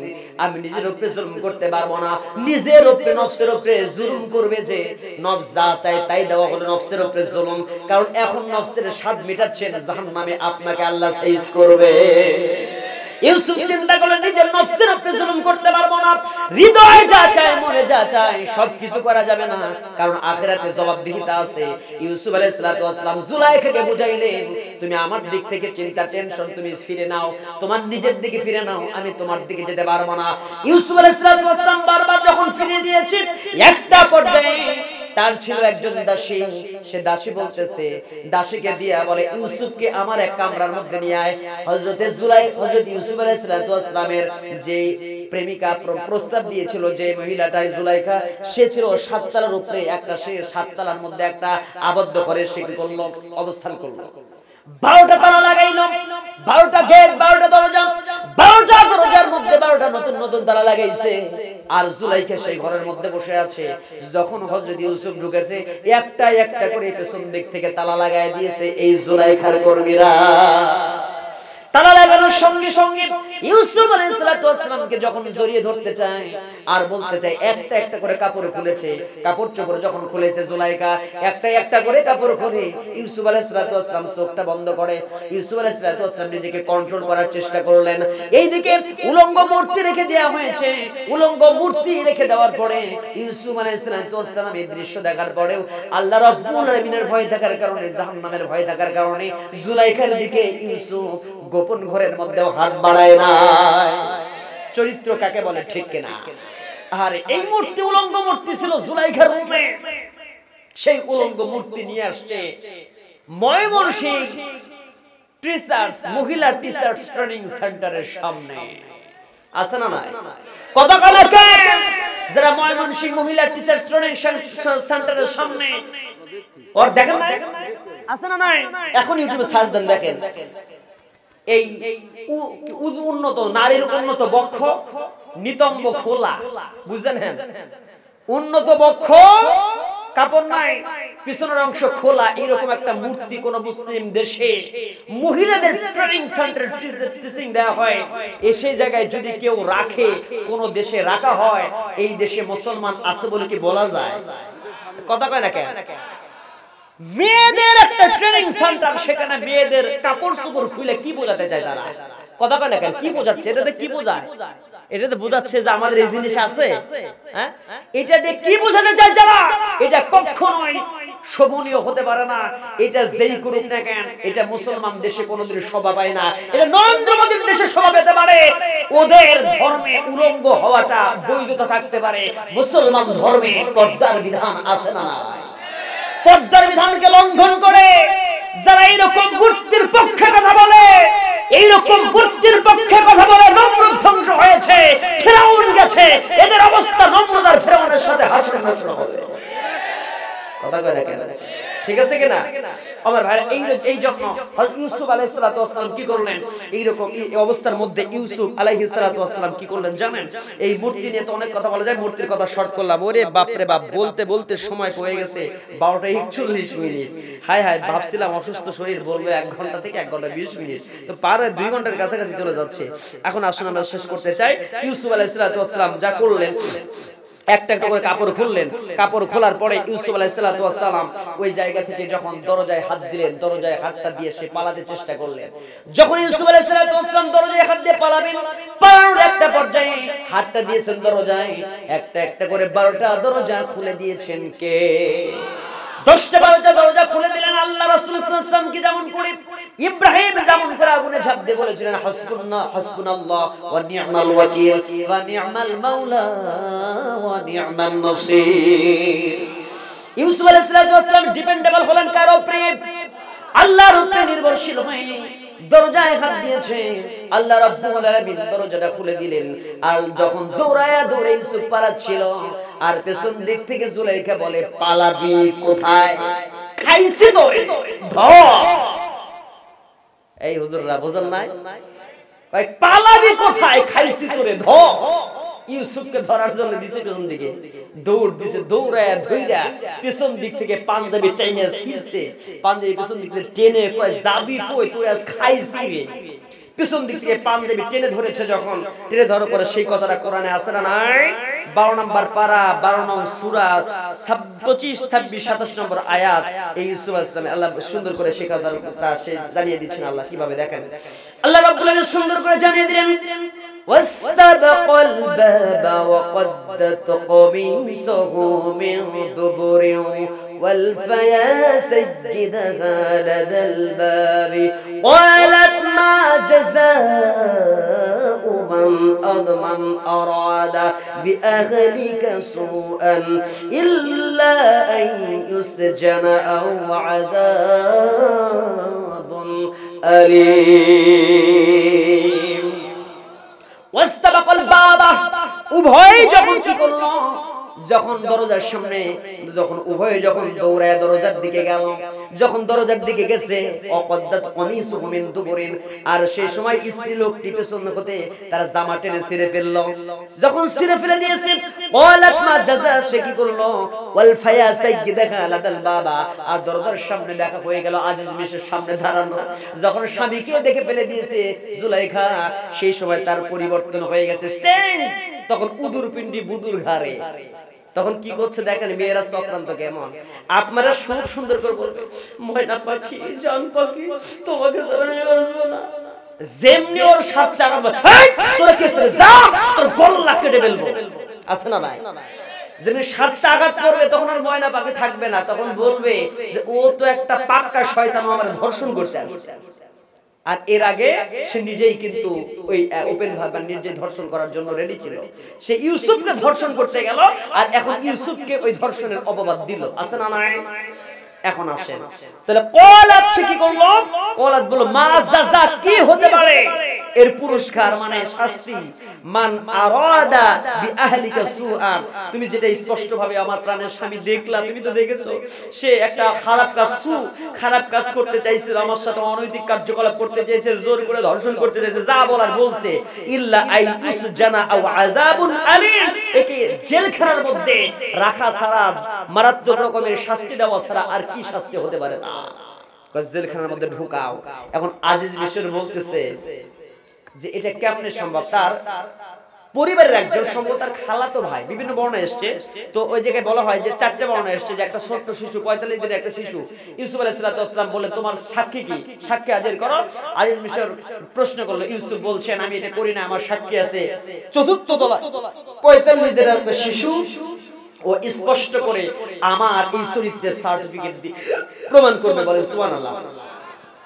এই একটা প্রমাণ পাওয়া যায়, একটা কথা পাওয়া যায়, তাফসীর থেকে পানি আনেন তো, গরম পানি নিয়ে আসেন। আরেকটা জায়গায় পাওয়া যায়, কিন্তু কোরআন বলছে না।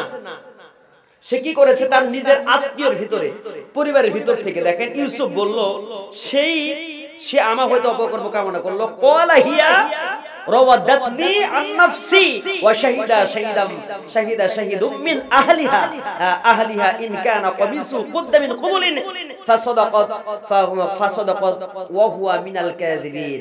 এই সময় তার একজন আত্মীয় বলল, কি বলল জানেন? যে যদি ইউসুফ আলাইহিস সালামের জামা ছেড়ে থাকে পেছন দিক থেকে, আর তাহলে বুঝতে হবে যে ইউসুফ পবিত্র, ইউসুফের কোনো দোষ নাই, দোষটা হলো জুলাইখা। আর যদি পিছন দিক থেকে জামা ছেঁড়া না থাকে, সামনের দিক থেকে জামা ছেঁড়া থাকে ইউসুফের, তাহলে বুঝতে হবে ইউসুফ ধর্ষণ করতে গিয়েছিল, আর এই কারণে এই জুলাইখা তখন খামসায় তার জামা ছিঁড়ছে। কথা কয় না কেন? এই জন্য তার সামনের দিক থেকে জামা ছেঁড়া। কিন্তু এইটা যদি না হয়, পেছন দিক থেকে পাওয়া যায়, তাহলে বুঝতে হবে ইউসুফ সত্যবাদী আর ওহুয়া মিনাল কাযিবিন। আর এই মহিলা চক্রান্তকারী, মহিলাটা হলো মিথ্যাবাদী, জুলাইখা হলো মিথ্যাবাদী। কথা বলতে কিরা? তাহলে আজের কোন প্রমাণ পাওয়া যায় কিনা? পিছন দিক থেকে ছেঁড়া থাকলে পরে কোন যুবকের বুঝতে হবে মেয়ে দোষী, সামনের দিকে যুবকের কাপড় ছেঁড়া থাকলে যুবকের ধর্ষণ করছে ও দোষী। কথা হয় না কেন? কত সুন্দর কোরআনের প্রমাণ চিন্তা করা যায়। এই রকম সময় এই সময় এই অবস্থা দেখে আজিজ মিশর তো বিচক্ষণ লোক, সে চিন্তা করে আমার বউরে তুই নিজে অকাম কইরা ইউসুফের উপরে দোষ চালাস, ইন্না কুন্না কাইদা আযীম। কে কইছে? আল্লাহ কয় নাই, এই কথা কিন্তু জুলাইখার স্বামী কইছে। এই কথাটা আল্লাহর বড় পছন্দ হয়েছে, সেজন্য কোরআনের মধ্যে দিয়েছে। ভালো করে শুনেন, দেখেন কি কথা বললো। এই সময় জুলাইখার এই অবস্থা দেখে আজিজের মিশর বলতেছে, ফালাম্মা رأى قميصه قد من دبر قال إنه من كيدكن إن كيدكن عظيم মিন কাইদিকুন্না ইন্না কাইদাকুন্না আযীম। নিশ্চয়ই নারীর চক্রান্ত বড় মারাত্মক, নিশ্চয়ই ইহা নারীদের ছলনা, তোমার নারীদের ছলনা আর তোমাদের ছলনা বড় ভীষণ মারাত্মক। কে বলেছে? হযরতে জুলাইখা কথা বললেন। যখন জুলাইখাকে বলা হলো, আইজ বিষয় যখন বলছে, দেখেন তো আজকে এইরকম নারীদের ছলনা আছে না নাই? এখান থেকে একটা কথা পাওয়া যায় যে এক সময় বলতো, প্রেম করেছে ইউসুফ নবী, সেই প্রেমে জুলেখা বিবি রে, আরে প্রেমের দায়ে, আরে প্রেমের দায়ে জেল খাটিল, তবুও প্রেম সারলো না দরদি, প্রেমের মারা জলে ডুবে না। আসনা নাই, এই গানটা সত্য না মিথ্যা? ইউসুফকে প্রেম করার জন্য জেল খাটছে না প্রেম না করার জন্য? প্রেম করলে জেল খাটতো না, বরং রাজকন্যা সহ রাজধানী সহ রাজমুকুট পাইতো। কথা কয় না কেন? আমার ভাইয়েরা, আজকে এই বাংলার জমিনে এইরকম ইউসুফের মতো জেল খাটতেছে এরকম পবিত্র মানুষ আছে না নাই? যখন নিজেকে পবিত্র রেখে হক পথে থেকেছে, তখন এই জুলাইখার মতো কিছু কুচক্রে মহিলা এইরকম ইউসুফের উপরে মিথ্যা মামলা, ধর্ষণের মামলা দিয়া জেল হাজতের মধ্যে কষ্ট দিয়ে দিচ্ছে। কথা বলেন ঠিক না? আমার ভাই, ইউসুফ আলাইহিস সালাতু ওয়াস সালামকে জন্ম করে 10টা বছরের জেল খাটানোর পরে আল্লাহ পবিত্র রেখে যেমন করে দেশের মধ্যে সেই সিংহাসনে বসিয়ে দিয়েছিলেন রাজমুকুট পরে, আমার বিশ্বাস স্টুডেন্ট তোমরা, আল্লাহ রাব্বুল আলামিন ইউসুফের চরিত্রের এই প্রিয় আল্লাহকে সেই সম্মান দিয়ে আবার সেই মসজিদে বসাবে। বলেন ঠিক কিনা? জোরে করে আল্লাহুম্মা আমিন। আরেকটু জোরে করে আল্লাহুম্মা আমিন। আল্লাহ আমাদের সেই তৌফিক, সেটা যেন দেখার তৌফিক দান করেন। আল্লাহুম্মা। কষ্ট হচ্ছে আপনাদের? অসুবিধা নাই তো? আমার ভাইয়েরা, এই সময় ইউসুফ আলাইহিস সালাতু ওয়াস সালাম যখন এই অবস্থায় ছিলেন, এই সময় ইউসুফ আলাইহিস সালাতু ওয়াস সালামকে জেলখানার মধ্যে নিয়ে গেল, জুলাইখা জেলখানার মধ্যে নিয়ে গেল। জুলাইখা জেলখানার মধ্যে যখন নিয়ে গেছে, জুলাইখার চক্রান্ত করে ওই এলাকার নারীদের বড় ঝামেলা ছিল, নারীদের প্রভাব বেশি থাকার কারণে আইজ মিশর জেলখানার মধ্যে দিতে বাধ্য হলো। কারণ বউ চিন্তা করলো, আমার বউ অকাম করছে, খারাপ কাজ করছে, এটা আমার একটা প্রেস্টিজের ব্যাপার, ঠিক কিনা? তো নিজে দেখবেন কোন ধনী পরিবারের কোন বউ যদি খারাপ কাজ করে, তখন যেই লোকটা মানে যার সাথে করছে ওর বিচার হয়, কিন্তু বউয়ের বিচার হয় না। কারণ ও চিন্তা করে, আমার এত কোটি টাকার সম্পদ আছে, আমার বউ অকাম করছে, একটা খারাপ কাজ করে ফেলেছে, ওর চরিত্র মানে আমার চরিত্র, ওর অপবাদ মানে আমার অপবাদ। নিজেরটা ঠিক রাখার জন্য একটা ছেলে নির্দোষ হবার পরে ওর উপরে দায়ভার চাপিয়ে দেওয়া হয়। দোষটা যদি থাকে তাহলে ওর 50 আর বউয়ের 50, ঠিক কিনা? কিন্তু নিজের ক্ষমতা প্রভাব বিস্তার করার জন্য এমনটা করা হয়। ঠিক এই মহিলাটা একই কাজ করতে, জোরে বলেন ঠিক কিনা? এই কাজটা করার পরে ইউসুফ আলাইহিস সালাতু ওয়াস সালাম জেলের মধ্যে থাকলেন। থাকার পরে একদিন দুই দিন নয়, দীর্ঘদিন থাকার পরে অনেক কথা, লম্বা কথা, স্বপ্ন দেখলেন, এই করলেন সেই করলেন। সেই সময় এক পর্যায়ে তাকে কিভাবে বের করা হয় আমরা জানবো। এখন একটা বিষয় যুবকদেরকে আমি বলতে চাই, যখন ইউসুফ জেলখানার মধ্যে, যখন ওই 7 তলার একটা ঘরের মধ্যে আবদ্ধ ছিল, সেই সময় সে ভয় করেছিল কাকে? কথা বলেন তো? জেনা করতে চায় না, ভয় করছে কাকে? সে কেন ভয় করছে জানেন? সে ভয় করেছে যদি কোনো যুবক জেনা করে, তাহলে যেই যুবক যেই মহিলার সঙ্গে জেনা করেছে, এখন হাদিস জানার প্রয়োজন আছে না নাই? যেই মেয়েকে প্রেম করলো, ভিন্ন যুবকের সঙ্গে প্রেম করেছে, মহিলাদের জন্য ওয়াজ, এটা মহিলাদের জন্য দরকার আছে, তখন সেই মহিলাটার, ওই মহিলার মুখ থাকবে না, মুখের মধ্যে ওই পুরুষের ওই চিহ্নটা দেখা যাবে, পুরুষের গুপ্তাঙ্গের ওই চিহ্ন দেখা যায়, দাঁড়িয়ে যাবে হাসরের ময়দানে। আর যেই যুবকটা অন্যায় করেছে যেই মহিলার সঙ্গে, তার মুখের মধ্যে ওই মহিলার জনির ছবি, মুখের যৌনাঙ্গের ছবি উঠায় দিবেন হাসরের ময়দানে। কে? আর সব হাসরবাসী দেখে দেখে বুঝবে এই দুই মহিলা এরকম পুরুষ আর মহিলারা জেনা করেছে পৃথিবীতে, এই জন্য এইদের দৃশ্য এরকম দেখছে, থুথু করে সিসি বলে সব দূর দূর করে তাড়িয়ে দেবে। এই দৃশ্য অবমান অবদস্ত হবে। সব সেই সময়কার মানুষগুলো জোরে কর নাউজুবিল্লাহ, জোরে লা শেষ করে দেব, জোরে লা ইলাহা ইল্লাল্লাহ, লা ইলাহা ইল্লাল্লাহ মুহাম্মাদুর রাসূলুল্লাহ সাল্লাল্লাহু আলাইহি ওয়াসাল্লাম। একটা কথা মেয়েদের পর্দার কথা বলে শেষ করি। হাশরের ময়দানে যারা জিনা করবে তাদের জিনাকারদের একটা কিছু আলোচনার দরকার আছে না নাই? হাশরের ময়দানে যারা উঠবে জিনাকারী, জিনা করেছে জানা, তাদের জন্য শাস্তি হবে কেমন? জাহান্নামের মধ্যে দেওয়া হবে যে যুবককে জিনাকার যুবক, জিনাকারিনী আয-জানিয়াত ওয়াজ-জানি, দুইজন মহিলা জিনা করেছে আর জিনাকারী পুরুষ, এই দুজনকে জাহান্নামে দেওয়া হবে। প্রথমে শাস্তি দেওয়া হবে এমন, মহিলা যদি জিনা করেছে ওই মহিলাকে বানিয়ে দেওয়া হবে সুন্দর করে রক্ত মাংসের দেহ দিয়ে, আর যেই পুরুষের সঙ্গে জিনা করেছে ওই পুরুষকে বানিয়ে দেওয়া হবে আগুন দিয়ে। আগুনের দাহ হয়ে যাবে। ওই মহিলাকে বলবে, ওই নারীকে এগিয়ে এসে বলবে, ও আমার ময়না পাখি, তুমি দুনিয়াতে কত ময়না পাখি বলছো, কত আদর করেছো, আলিঙ্গন করেছো, ভালোবাসা দিয়েছো, আমি একটু তোমাকে চুমু খেতে চাই, তোমাকে আলিঙ্গন করতে চাই, ভালোবাসা দিতে চাই। এই সময় মহিলা বুঝতে পারবে এই যুবকটা আগুনের তৈরি, এর সঙ্গে দুনিয়াতে জেনা হয়েছে, আর আমাকে জাহান্নামে শাস্তি দেবে আল্লাহ, এই জন্য ওকে জড়িয়ে ধরবে না চাইবে মহিলাটা।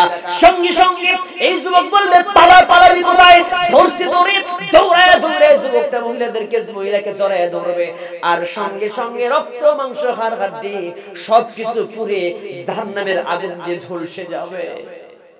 এই দৃশ্য হওয়ার পরে চিৎকার দিয়ে কাঁদবে, কিন্তু কেউ ফিরাতে পারবে না।